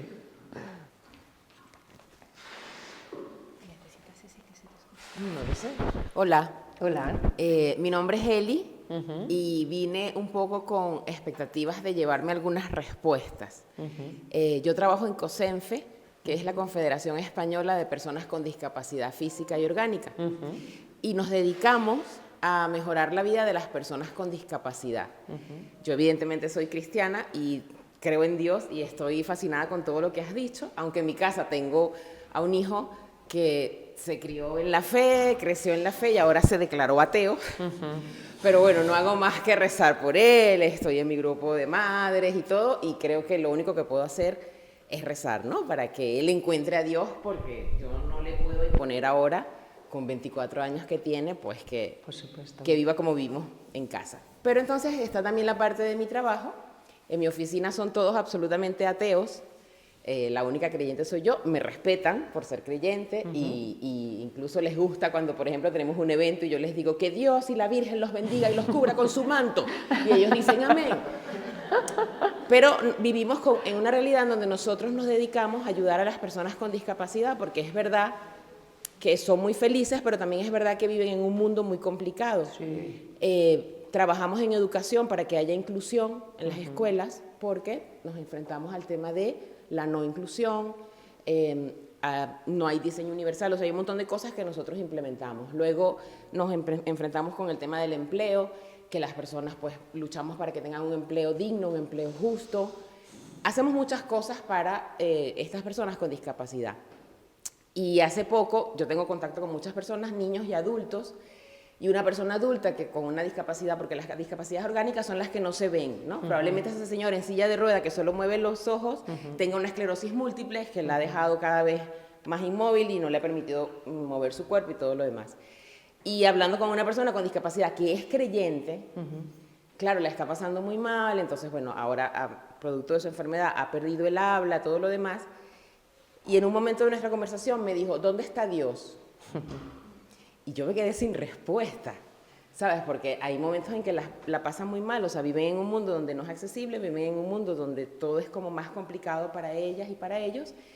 Y esta persona que incluso es creyente me dijo eso, me dijo, ¿dónde está Dios? Porque la vida cada vez se les está haciendo como más cuesta arriba, ¿no? No siempre son tan felices como los vemos y a pesar de que ellos creen. Entonces justo llegó esta charla y yo dije, voy a ir porque a lo mejor escucho algo que me pueda a mí servir para también como compartir la parte de rezar, porque yo creo que mi única herramienta y mi única arma es rezar y pedirle a Dios por las personas y sabes que cuando tienes una situación difícil pues sientas que Dios está contigo y eso te va a ayudar a sobrellevar esa situación, pero me quedé como sin respuesta, ¿vale? Y eso que es una persona, te podrás imaginar mis compañeros que no creen, que me miran así como que, sí, claro, porque tu Dios le va a poner la rampa a las personas usuarias de silla de ruedas, porque claro, eso es lo que hacemos en la Confederación, trabajar y hacer cosas para que las personas tengan facilidades. Entonces me miran así como que, sí, claro, espera que Dios va a poner las escuelas inclusivas, si nosotros no hacemos nada y tal. Entonces, vale, yo creo y esas cosas no me afectan, ¿no? Pero sí me quedé como muy movida cuando esta persona me dijo así como que, ajá, ¿dónde está Dios, no? ¿Dónde está Dios? Cada vez estoy como perdiendo mis facultades, cada vez todo es como más cuesta arriba, cada vez todo es como más difícil. Y ojo, es una persona creyente. Claro. ¿Sabes? Pero, ¿dónde está Dios? Sí, sabes dónde está Dios. ¿Dónde está Dios? ¿Dónde está? Está con ella. Sí, bueno, yo me respondí a mí esa pregunta porque además de esta persona tengo como otras amigas que también son muy ateas y yo decía, Dios está aquí, ¿sabes? Yo lo siento, o sea, yo no sé cómo... No es solo sentirlo, es yo lo sé. Y yo estoy convencida, yo creo en que es el creador del mundo y todo, o sea, es como una convicción, porque yo también tuve mi momentos como crisis de fe y volví otra vez, pero no sé cómo decirle a una persona, cree, ¿sabes? Yo he sentido el abrazo de Dios en mi vida, o sea, por ejemplo, pero no sé cómo decirle a una persona, Él está ahí, está contigo, Dios está aquí. Mira, no lo sé. No nos hagamos líos, cuidado. Muchas veces el lenguaje nos aparta y nos hace como nos enreda. El sufrimiento es inherente al mundo. Con o sin Dios vas a sufrir. Porque no hay nadie en esta vida que no sufra. Por discapacidad, por enfermedad, por falta de dinero, por falta de familia. El sufrimiento es inherente. Entonces tú puedes vivir este sufrimiento o con Dios o sin Dios. Dios siempre está y está deseando vivir contigo, vivir lo que sea contigo. Pero tú puedes pensar que no necesitas a Dios para sufrir, que te vas a buscar la vida tú solo y ya está. O el sufrimiento te puede llevar a exactamente tocar la necesidad de Dios. Tocar que ahora más que nunca necesito de Dios. Cuando todas las fuerzas me fallan, cuando ya no me valgo por mí misma, necesito tocar la necesidad de Dios. Entonces, esa es la reflexión, pero no nos engañemos que aquí sufre Tokiski. Claro. O sea, porque muchas veces los cristianos se nos queda como cara de tontos que por ser cristianos sufrimos, pobrecitos nosotros. Mentira, todos sufren y los cristianos sufrimos muchísimo mejor. Muchísimo mejor, porque encontramos un sentido a todo lo que sufrimos y a todo lo que vivimos, y porque vivimos confiados en algo mucho más grande que lo que mis ojos ven. Y luego, el que pone rampas y no las pone Dios, a ver si tú te crees que tú tienes algo que no hayas recibido. Ese es el gran drama también de este mundo, que creo que todo lo que yo hago, lo hago por mis propias fuerzas. Y vivo en un completo desagradecimiento. La vida es un don. Es que el que pone rampas las pone porque tiene salud, porque tiene una casa, porque tiene un trabajo. No, yo, esto es todo mío. Entonces, la providencia de Dios es impresionante. O sea, yo en África la toco todos los días. El mejor departamento de logística del mundo lo tiene Dios. Es así. Porque nosotros no tenemos nada en África, nada. Y Estefanía lo conoce, tenemos ahora un niño en casa, que muy malito, en historia eran mellizos, murió la hermana, ¿no? Él con 3 años pesaba 5 kilos. Hidrocefalia, conseguimos un médico en aquel momento que le pusiera una válvula, parece que la válvula falla, entonces él convulsiona 10 minutos todos los días, o sea, ¿no? Y entonces, bueno, situación como... Y en un país imposible. Entonces fue, señor, ¿no?, de rodillas, y de repente nos llaman del hospital y nos dicen: ha venido un equipo de médicos de Estados Unidos especialistas en válvulas de hidrocefalia, y yo diciendo... o sea, ¿no? ¿Cómo puede ser? Podían haber venido neurólogos, podían haber venido... No, solo en especialistas en válvulas de hidrocefalia. Y está buscando niños con hidrocefalia. Yo, es que es esto, la providencia de Dios, pero solo el que vive de esa fe. O sea, yo espero y confío que el Señor me dé una solución a un niño que vive conmigo. Espero y confío, no tengo los medios. Y cuando uno no tiene los medios, aprende a confiar. No es que yo haya nacido confiada, es que cuando uno no tiene, pues tiene que confiar. Es muy bonito esto, pero en España lo tenemos todo. Entonces nos cuesta mucho confiar porque creemos que por nosotros mismos podemos conseguirlo. Y no es verdad, porque la vida solo está en manos de Dios, ¿no? Entonces son dos cosas distintas. Una es esto, ¿no? Mira, Dios está contigo y puedes sufrir con o sin Él. Es tu elección.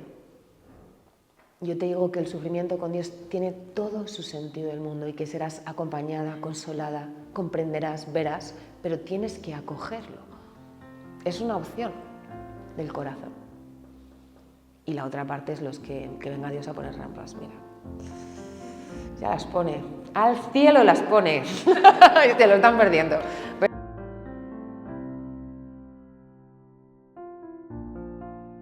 O sea, yo quería introducir un poco, aunque ya lo ha hecho Maite, pero introducir el porqué, ¿no?, de este testimonio de hermanos.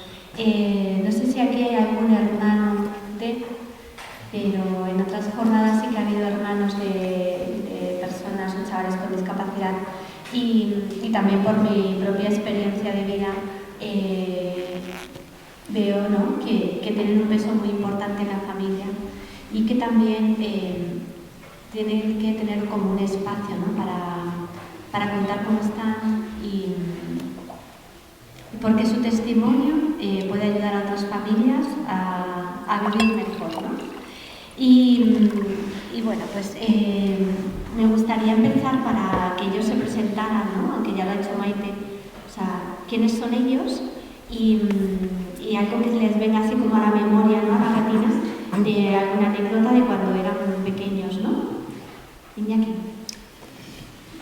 Muy buenas, me llamo Iñaki, mis padres están sentados y tengo 28 años y soy el diácono de esta parroquia. Ha coincidido que no se ha hecho aquí por mí, pero ha coincidido que no en esta parroquia y entonces aquí estamos con mucha ilusión. En mi familia somos 4 hermanos y hace 13 años acogimos toda la familia a una niña con discapacidad. Acogimos cuando ella tenía 1 añito.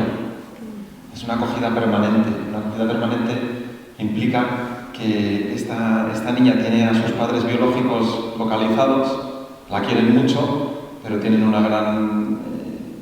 también tienen mucha imposibilidad de cuidarla, entonces vive en nuestra casa esta niña desde que tenía 1 año y a sus padres les ve una vez al mes, pero vive con nosotros y es como nuestra hermana, como la hija de mis padres.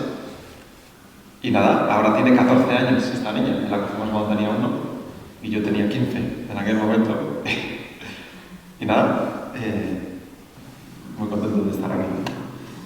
Pues nada, me presento yo, bueno, me lo ha hecho Maite, pero un poco más que yo soy Iker, tengo 21, soy el hermano de Hugo, que está aquí sentado en primera fila, que me ha hecho antes una foto, espero haber salido muy guapo. Y nada, o sea, yo si tengo que contar algo así anecdótico de cuando era pequeño, yo cuento un poco cómo me enteré de que Hugo tenía discapacidad, que es también una historia bastante divertida que cuenta mi madre. La cuentará ya mucho mejor porque yo era bastante pequeño. Y me acuerdo un día que había unos amigos míos en casa y entonces cuando se fueron, no sé si ese día, os digo que era muy pequeño, entonces lo recuerdo un poco, lo recuerdo más tarde del cuento de mi madre, pero me acuerdo que me dijeron que qué le pasaba a mi hermano. Y sea, yo soy un par de años mayor que Hugo, 2, pero no... O sea, yo he crecido con él y no tenía conciencia de que a Hugo le pasaba nada, era un niño súper normal, muy gracioso, ahí le ves que se está riendo. Y... sí, se reirá seguramente todo el rato. Y yo no entendía, a mí me parecía... o sea, no entendía. Y nada, me acuerdo que, pues nada, pues o sea, mi madre me contó que pues, tenía discapacidad, que tenía síndrome de Down y que tenía necesidades un poco más especiales que el resto. Y bueno, no cuento mucho más porque yo creo que era preguntar más cosas, pero bueno, esto. No, sí, o sea, es bonito esto, porque justamente esto en otros hermanos es importante, ¿no?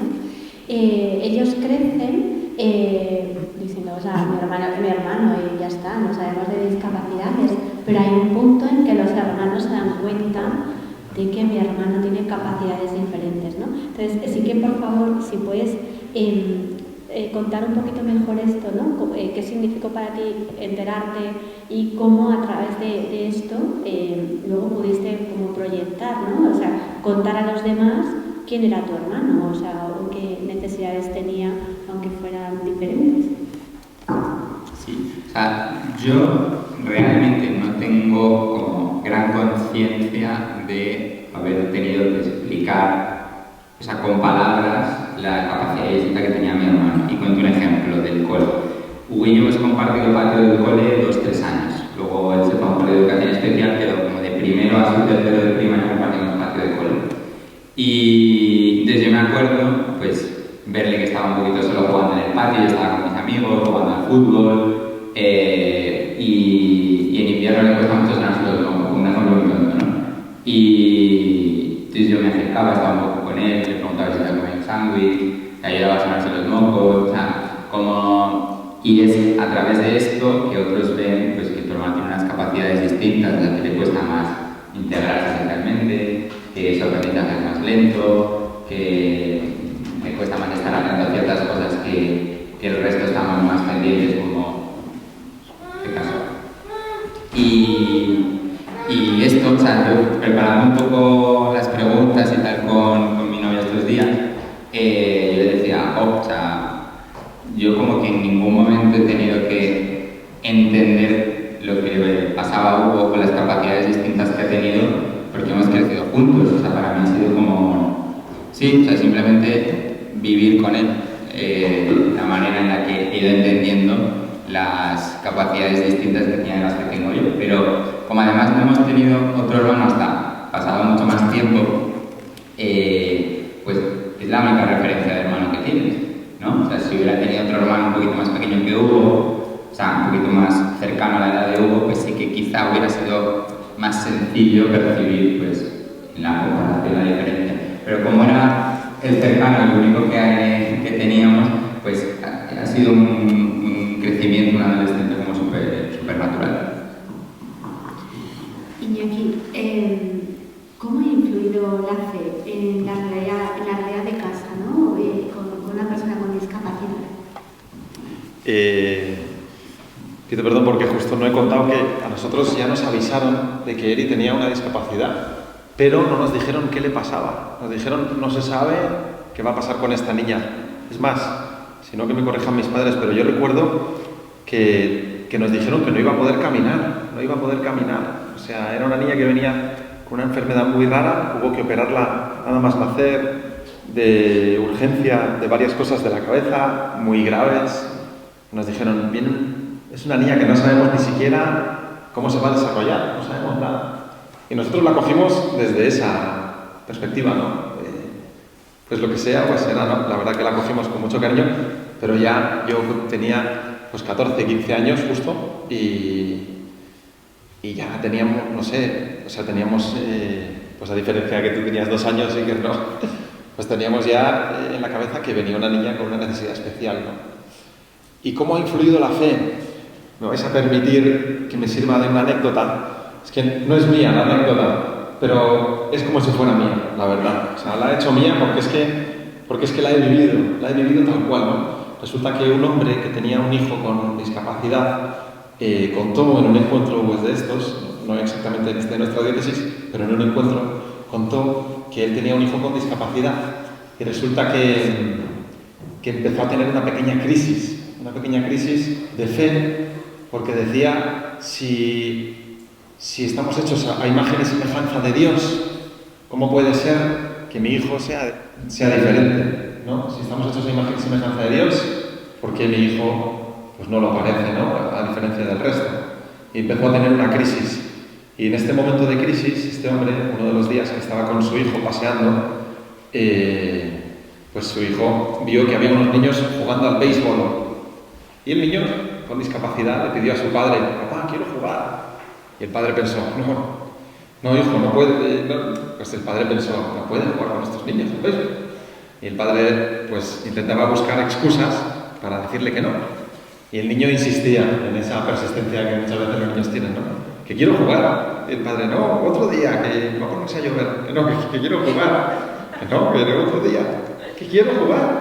Y el padre ya desesperado dijo, bueno, vamos a intentarlo. Se acercaron a la pista y entonces les preguntaron a unos niños que estaban ahí, perdonad, ¿no os importa que mi hijo juegue un poco con vosotros?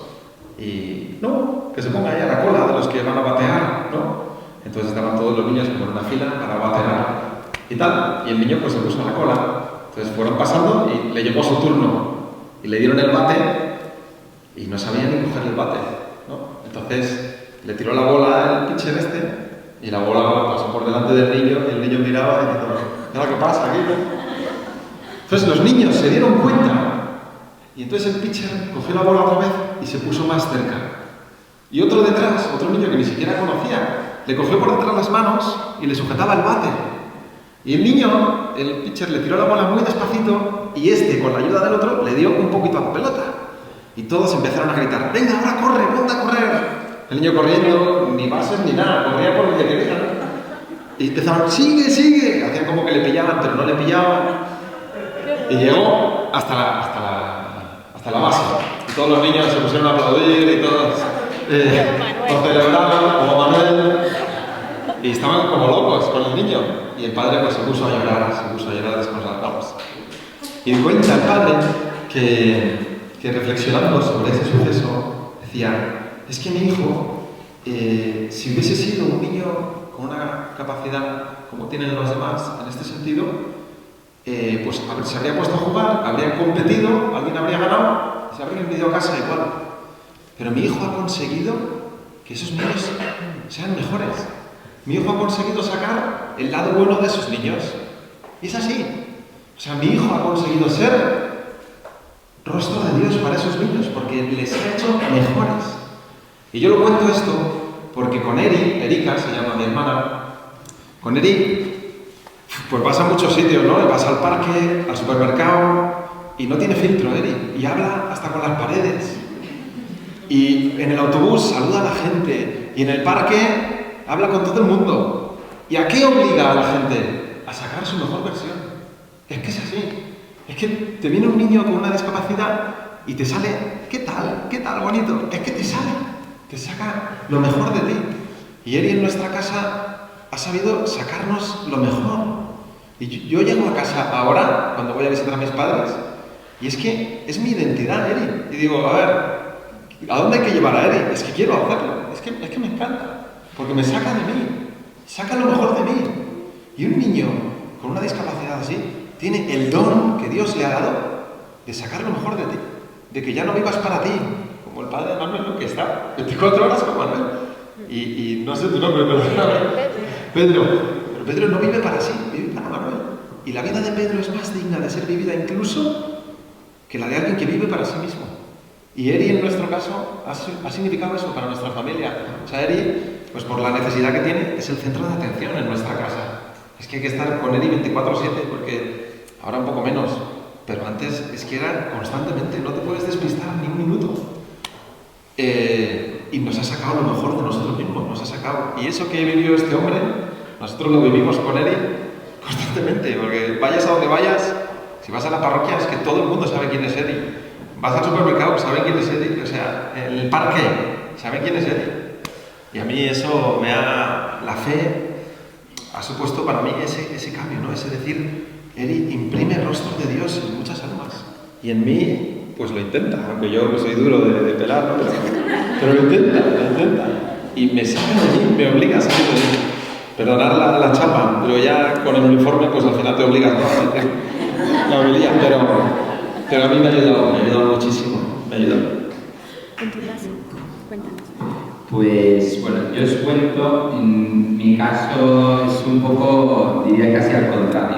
Es decir, o sea, yo os he contado que cuando nací yo soy muy pequeñito y entonces, pues yo crezco un poco más o menos hasta los 12, 14, 15 años, sintiéndome un poco distinto, ¿vale? Un poco distinto en el cole, un poco distinto en el instituto, porque o sea, pues te ves con una sensibilidad distinta. Al final pues tienes a una persona nueva en casa que, bueno, pues tienes otra realidad en casa que el resto no tiene, y esto te hace tener una sensibilidad distinta, una capacidad distinta de percibir las cosas. Y esto, pues yo hasta que no me encuentro con el Señor no entiendo que es una cosa pues que está bien. O sea, yo me sentía rarito, o sea, yo tenía amigos, me sentía más distinto, raro, y no entendía por qué. Y no fue hasta que empecé catequesis de comunión, que conozco amigos en la parroquia, que conozco al sacerdote que está de párroco en la parroquia, que yo entiendo que esa es la forma bonita de vivir la vida. Y ha sido muy bonito preparar este ratito de contaros un poco a vosotros, porque ha sido ocasión para darme cuenta de que el Señor, a través de la discapacidad de Hugo y de todo lo que ha generado en nuestra familia, nos estaba trayendo a Él. O sea, vamos, o sea, ha sido de verdad, o sea, os agradezco un montón que me hayáis invitado, porque ha sido precioso esta semana pensar que os contaba y darme cuenta de esto. O sea, que a través de todo esto o sea, vamos, lo cuento así, pero que ha habido momentos en los que no han sido sencillos ser adolescente, ¿no? O sea, ha habido momentos de mucho sufrimiento porque te ves muy distinto al resto. Pero yo hoy puedo decir, con 21 y una vida de fe mucho más desarrollada, que es muy probablemente mi enseñanza sea así ingenia siempre, pero yo creo que le hubiera sido mucho más difícil conquistar mi corazón y el de mi familia, porque esto me ha pasado a mí, pero nos ha pasado a todos, si no nos hubiera puesto a Hugo delante, ¿no? O sea, y no solo esto, o sea, que esto es como la puerta por la que el Señor entra, el instrumento que el Señor utiliza para acercarse más a nosotros, sino que luego te cambia la mirada, o sea, te cambia la forma que tienes de relacionarte con Hugo, o sea, pues sí, dejas de... Ahí sí que me siento muy identificado con lo que decía Iñaki, ¿no? Porque dejas como de ver lo que falta, ¿no? De desear que se integre un poco más, que le fueran menos difíciles las cosas, y empiezas a entender que, me encantaba también lo que decía antes Sonia, ¿no? O sea, que la felicidad o la santidad a cada uno le viene con lo que el Señor le da cuando nace, ¿no? Entonces, para mí esto ha sido clave entenderlo a través de Hugo, pero también para mi propia vida, que estamos llamados simplemente a responder con lo que tenemos y no con lo que desearíamos tener. Y nada, esto. Muchas gracias. Iñaki, además aquí, a ti como, en primera persona también como diácono, fíjate, se me ocurre, bueno, preguntaros, que lo tenía así como en la mirada también, como para ir creciendo en la acogida a las personas con discapacidad en todas las comunidades parroquiales. Pero tú, ¿cómo piensas que podríamos mejorar en la acogida a las personas con discapacidad en las parroquias? Pregunta de examen, ¿eh? Difícil, sí. Yo creo que hay que vivir en verdad, es mi opinión, es lo que yo pienso. Hay que vivir en verdad y hay que saber cuál es la mejor forma de llegar a cada uno, ¿no? Nosotros, con Eri iba a un colegio público de Boadilla del Monte, ¿no? Entonces, en este colegio iban pasando los cursos y Eri iba pasando con los cursos, pero ha habido un momento en el que iban pasando y ella no podía pasar, ¿no? Y entonces ya el año pasado llegó un momento en el que nos dijeron: tenéis que sacarla del colegio, ¿no? Y de primeras pues nos dio pena, dijimos, oh, qué pena que el mundo no sepa acoger a estos niños, ¿no? Incluso dices, con lo que aportan a los otros niños y resulta que viviendo en verdad hay que descubrir que a lo mejor a Eri le venía mejor también recuerdo también, ¿no? Nosotros en Boadilla tenemos un grupo, que también está un chico que está aquí, Juan María, ¿no? En Los Lázaros, ¿no? Los Lázaros son un grupo que hay en Boadilla para niños con discapacidad. Es un grupo de catequesis para niños con discapacidad en el que disfrutan, que no podéis imaginaros, o sea, es una pasada, hacen planes, ¿no? Y creo que hay que ser muy astuto y darse cuenta de que a lo mejor lo que esos niños necesitan no es tanto que estar en una catequesis con todos los demás, sino a lo mejor estar en una catequesis que a ellos les llegue, que a ellos les llegue. Es cierto que estén donde estén, van a hacer mucho bien, siempre, pero también a veces hay que pensar en el bien que reciben ellos, ¿no? Y en la necesidad que tienen. Por eso creo que la Iglesia tiene que tener la astucia, la inteligencia de pensar, pues a lo mejor hay que crear una pequeña comunidad aparte, digo, pues igual que hay grupos de Maús hombres y Maús mujeres y están separados y no hay problema, pues uno con unos niños de especial, otro con otros niños de otro estilo, no sé. Yo creo que la Iglesia tiene que saber adaptarse en ese sentido a las necesidades que tienen, ¿no? Y una acogida cariñosísima. En Boadilla son uno de los grupos más queridos, los Lázaros. Ahora hay un seminarista allí en Boadilla y es que dice que es su día favorito es el día que le toca con los Lázaros, ¿no? Porque disfrutan muchísimo, ¿no? Son un grupazo. Y yo creo que la Iglesia tiene que tener esa mirada también de verdad. A ver, el mundo muchas veces nos dice, no, todos todo y todos iguales. Y a veces ese todos iguales puede ser una trampa, ¿no? Una trampa o puede ser que no construya, ¿no? Y en este caso creo que es bueno pues saber adaptarse también a las necesidades de cada uno. Y por ejemplo, en esta parroquia hay un párroco que es súper flexible y es que da gusto porque se adapta muchísimo a lo que cada uno necesita. Y entonces, claro, la parroquia tiene 45.000 grupos. ¿Por qué? Porque el párroco sabe adaptarse a la necesidad. Y creo que es importante eso. Yo, bueno, suscribo palabra por palabra lo que ha dicho Iñaki, no podría haberlo dicho de una manera mejor. Entonces, como ya de esto no hay mucho más que exprimir, voy a hablar de otra realidad de la acogida dentro de la parroquia, que es la de la conciencia que tenemos cada uno. O sea, os cuento un poco, cuando en verano nos vamos de vacaciones parroquiales, vamos juntos pues unas 40, 50, 60 familias y pues nos topamos.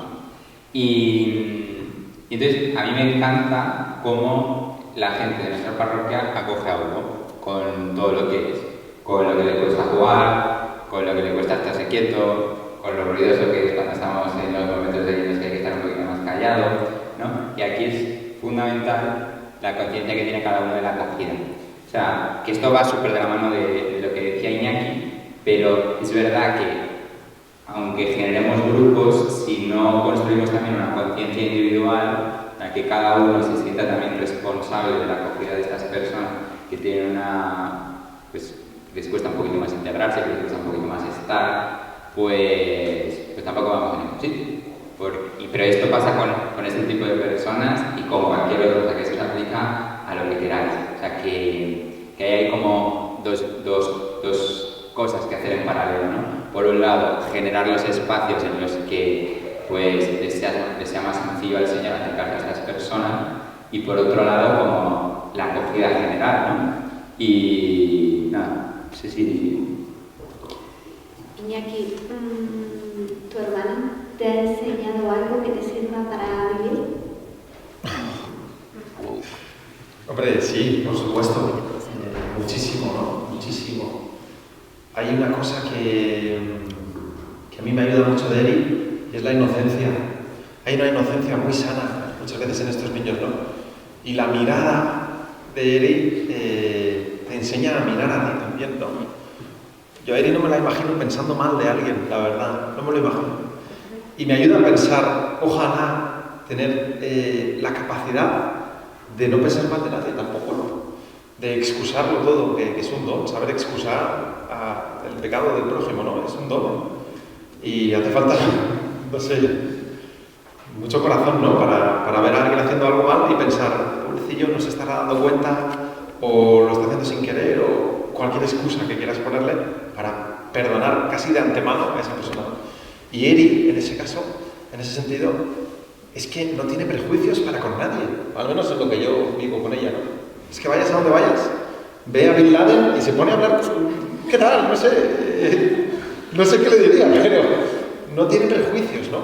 Y creo que cuando en el Evangelio se nos pide ser como niños, que no es ser infantiles, es ser como niños, creo que parte también el Señor de esa premisa, de esa mirada de no tener prejuicios, incluso en nuestro caso, que a lo mejor hay un trabajo mental mucho más, no sé, potente, pues excusar, perdonar. Y Eri a mí me ayuda, porque cuando vamos al parque, esté quien esté, habla con quien sea, ¿no?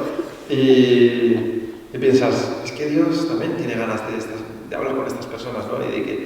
Y de lo que ha hecho antes Sonia Ortega, es que la mirada de Dios pasa por nuestra mirada también, ¿no? Hacia todos ellos. Y estos niños, estas personas, que no son niños, muchos de ellos, tienen 22 años, Juan María, ¿no? Que ya no son niños, ¿no? Pero es una mirada que nos enseña a mirar a nosotros también, yo creo. Y a mí Edith me enseña a mirar las cosas que pasan, ¿no? Y la forma en la que ve las cosas. No todo es perfecto, claramente, y a veces se preocupa por cosas que no hay que preocuparse. Pero sobre las personas, por ejemplo, a mí me ayuda mucho, Pues, bueno, es un preguntón, pero bueno, os he contado un poco ya antes, hace un par de preguntas, que yo creo que nos ha regalado la fe, pero por contaros algo un poquito más concreto, yo creo, bueno, no creo, no, a mí me ha regalado el gusto por trabajar, ¿vale? Os cuento un poco, yo entré a trabajar en un sitio hace un año, y es una empresa en la que es bastante grande, 7.000 trabajadores y tenemos 70% de personas con discapacidad trabajando, ¿vale? Y yo voy hiper feliz a trabajar, hiper feliz. No iba buscando trabajar en un sitio así cuando estaba buscando el año pasado prácticas con la universidad, para nada. Y apareció esto y dije, o sea, fue un momento ahí de decir, oh Señor, yo quiero también que mi trabajo, a lo que yo me dedique, a lo que yo, o sea, utilice ahí horas de mi día, no sea para ti, no sea una cosa más que toca hacer en el día, ¿no? Sino que sea también para construir el cielo aquí en la tierra, o sea, que no sea simplemente me levanto por la mañana y voy a hacer lo que tenga que hacer, ¿no? A mí me ayuda un montón ir a trabajar con esta conciencia. De hecho, todos los días, el día que me levanto y no se me pegan las sábanas, reto laudes, el que no, antes de bajarme del coche un minutillo, lo dedico a ofrecer el trabajo del día. Y vamos, también, otra cosa, preparando este rato con vosotros, yo me daba cuenta de que yo no tendría esta conciencia del trabajo, o sea, yo no desearía que mi trabajo fuera para la gloria de otro y no para la mía o para la propia empresa si Hugo no estuviera en nuestras vidas. O sea, si yo no viera la necesidad de hacer cosas así, también con el trabajo. Así que esto. Y ya para finalizar, ¿qué le dirías a un hermano de una persona con discapacidad ahora mismo, ¿no?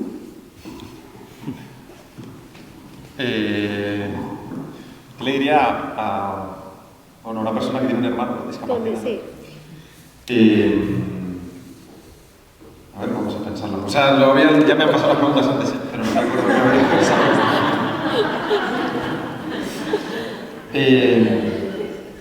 O sea, creo que la clave es saber mirar, como ha dicho Sonia. O sea, la clave es tener en mente que nuestra forma de pensar, nuestra forma de ver las cosas no es la del mundo, es la de Dios, ¿no?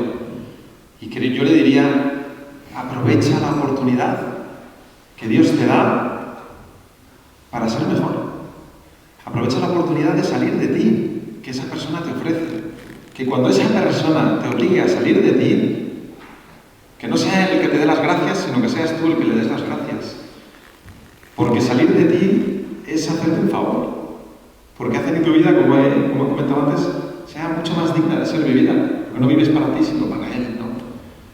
Y es una oportunidad que Dios te da para ser rostro de Dios, ¿no? Y esa persona te está dando, no sé, esa oportunidad, ¿no? Entonces creo que las familias con personas con discapacidad tenemos que agradecer Lo digo de verdad, y aunque a veces sea pues agotador, ¿no? Y aunque a veces implique un esfuerzo personal y ceder ante algunos planes y no salirte siempre con la tuya y dedicarle más tiempo del que a lo mejor te gustaría y muchas cosas que ya sabéis. Y tenemos que agradecerlo, porque el día que seguramente lleguemos a que nos muramos y si Dios quiere podamos llegar al cielo, diremos gracias, Erika, por haberme sacado de mí. Yo justo, no le he contado, perdón, cuando Erika vino a casa, yo tenía 14, 15 años y yo tenía una adolescencia terrible. Mis padres lo corroboran. Yo no puedo decir que sí, lo corroboran. Terrible. Y gracias a que Eri vino a casa, me sacó de mí, porque yo era el centro de atención en mi casa por todo lo que la liaba, y de repente había otro centro de atención. Y es que fue mi salvación. Eso que supuestamente a mí me obligaba a dedicarle tiempo era lo que realmente me estaba salvando, ¿no? Por eso yo le diría a cualquier persona que tuviese en su familia a alguien que necesita una atención especial, le diría, dar las gracias a Dios por poder salir de ti en esto tan evidentemente, ¿no? Sí, o sea, yo voy un poco en la misma línea, o sea, yo creo un poco por lo que hemos contado tanto Iñaki como yo, o sea, se percibe que es un don, que es un regalo y que es la forma que el Señor tiene de acercarse más a nosotros, de hacernos más suyos. Entonces yo le diría concretamente que le diera espacio a la relación con esta persona, un espacio especial, sabiendo que como hemos estado contando ahora un poco, o sea, a través de la relación con nuestros hermanos, digamos que puede ser tu primo, tu sobrino, lo que sea, tienes ahí una ocasión privilegiada para conocer más al Señor, para ser más del Señor. Entonces, no sé, mira, antes Hugo estaba un poco perreto, se quería ir a casa y no, y o sea, que a veces es tan sencillo, porque estás ahí un rato con él, nos hemos hecho una foto, me pregunto por mis amigos y yo aprendí un montón de su sencillez en este momento concreto, una cosa súper sencilla, ¿no? Yo decía, o cuántas veces pues a mí me cuesta ceder ante lo que me está proponiendo el de al lado, ¿no? Y tan tranquilamente, pues ahí se ha puesto más contento y se ha quedado aquí con nosotros, ¿no? Pero esto por poner un ejemplo de lo que sucede cuando le damos espacio a la relación yo con Hugo. Y nada, pues esto, que le dieran espacio, que le dedicaran un poquito de tiempo y sobre todo que o sea, yo les invitaría a hacer la experiencia de que lo que el Señor les enseña a través de su hermano, de la persona con discapacidad que tenga en la familia, está bien para el mundo. O sea, que eso de educativo que tiene la relación con esta persona sirve también para el día a día, para la vida. Pues nada más, yo os doy las gracias por vuestro testimonio y efectivamente pues somos luz para el mundo y herramientas de Cristo, ¿no? Así que nada, muchas gracias. A vosotros.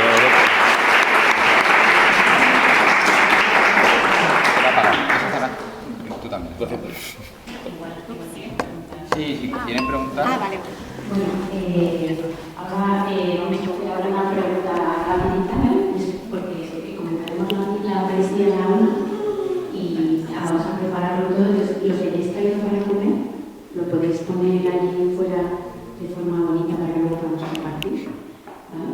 Y entonces dejo paso a un par de preguntitas, ¿vale? Y voy a preparar la Eucaristía.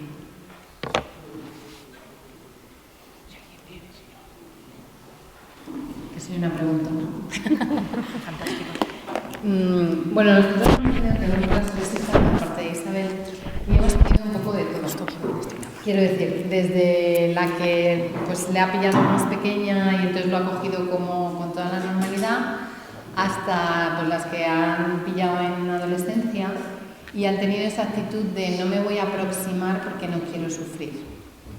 Porque claro, como el pronóstico era muy malo desde el principio y bueno, pues parecía que Isabel no iba a vivir y tal, pues entonces tuvimos esa situación, ¿no?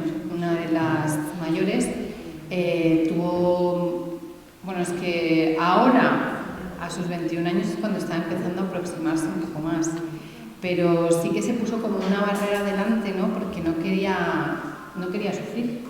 Así que, y no sabíamos qué decirle. la verdad es que estábamos un poco perdidos porque veíamos que las otras dos era como una acogida tremenda, ¿no? Desde el principio, incluso a veces nos hacía mucha gracia porque íbamos con ella, nació con el labio leporino y fisura palatina, entonces era como muy evidente y se ponían fatal cuando la miraban los niños, ¿no? Por la calle, porque claro, todo el mundo se fijaba muchísimo y pues alguna quería pegar al que se fijaba, ¿no?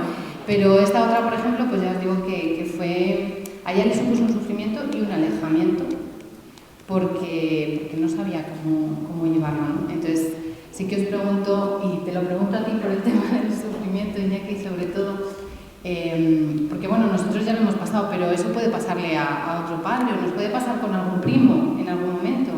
Entonces, ¿cómo podemos hacer?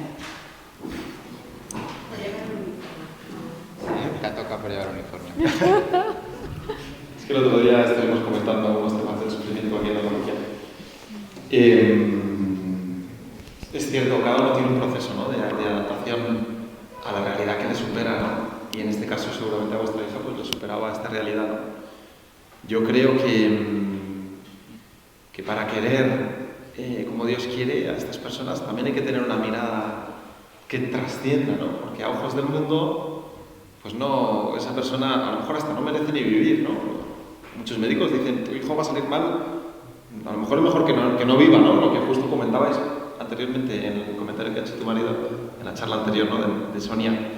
Yo creo que la clave es, también como ha dicho Iker, concienciar a nuestros hijos, en mi caso no, pero a vuestros hijos, del don que es una persona así para la vida de la familia, ¿no?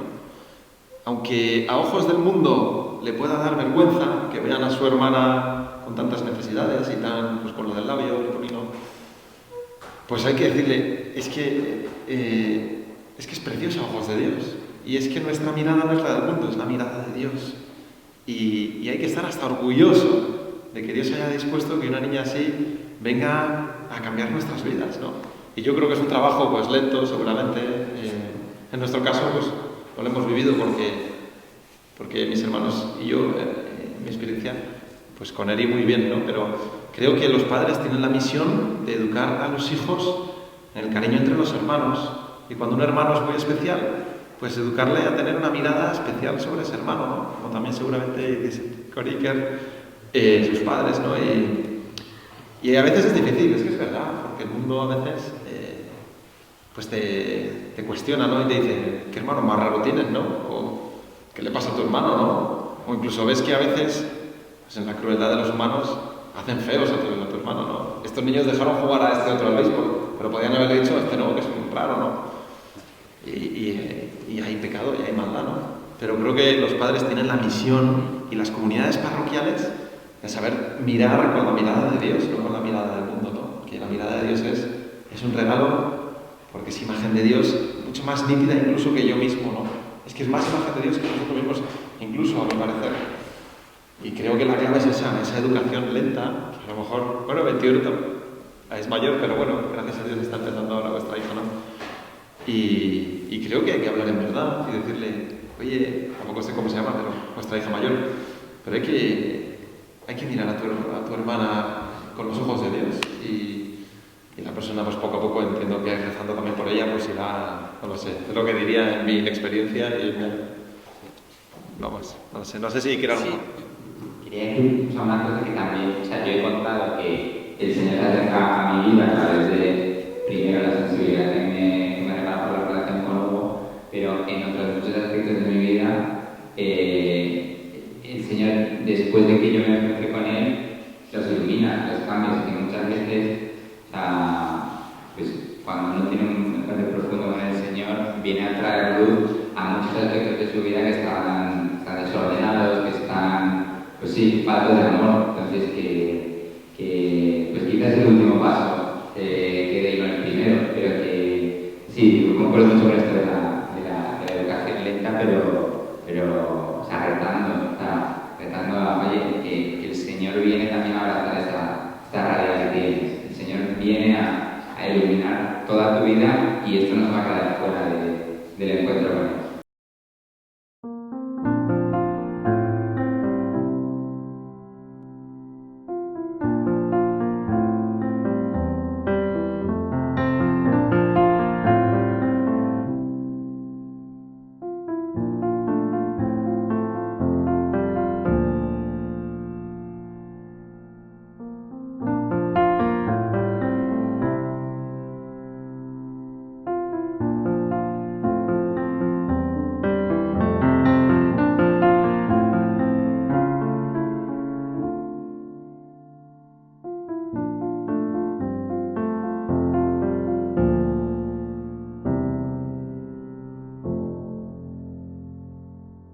Gracias.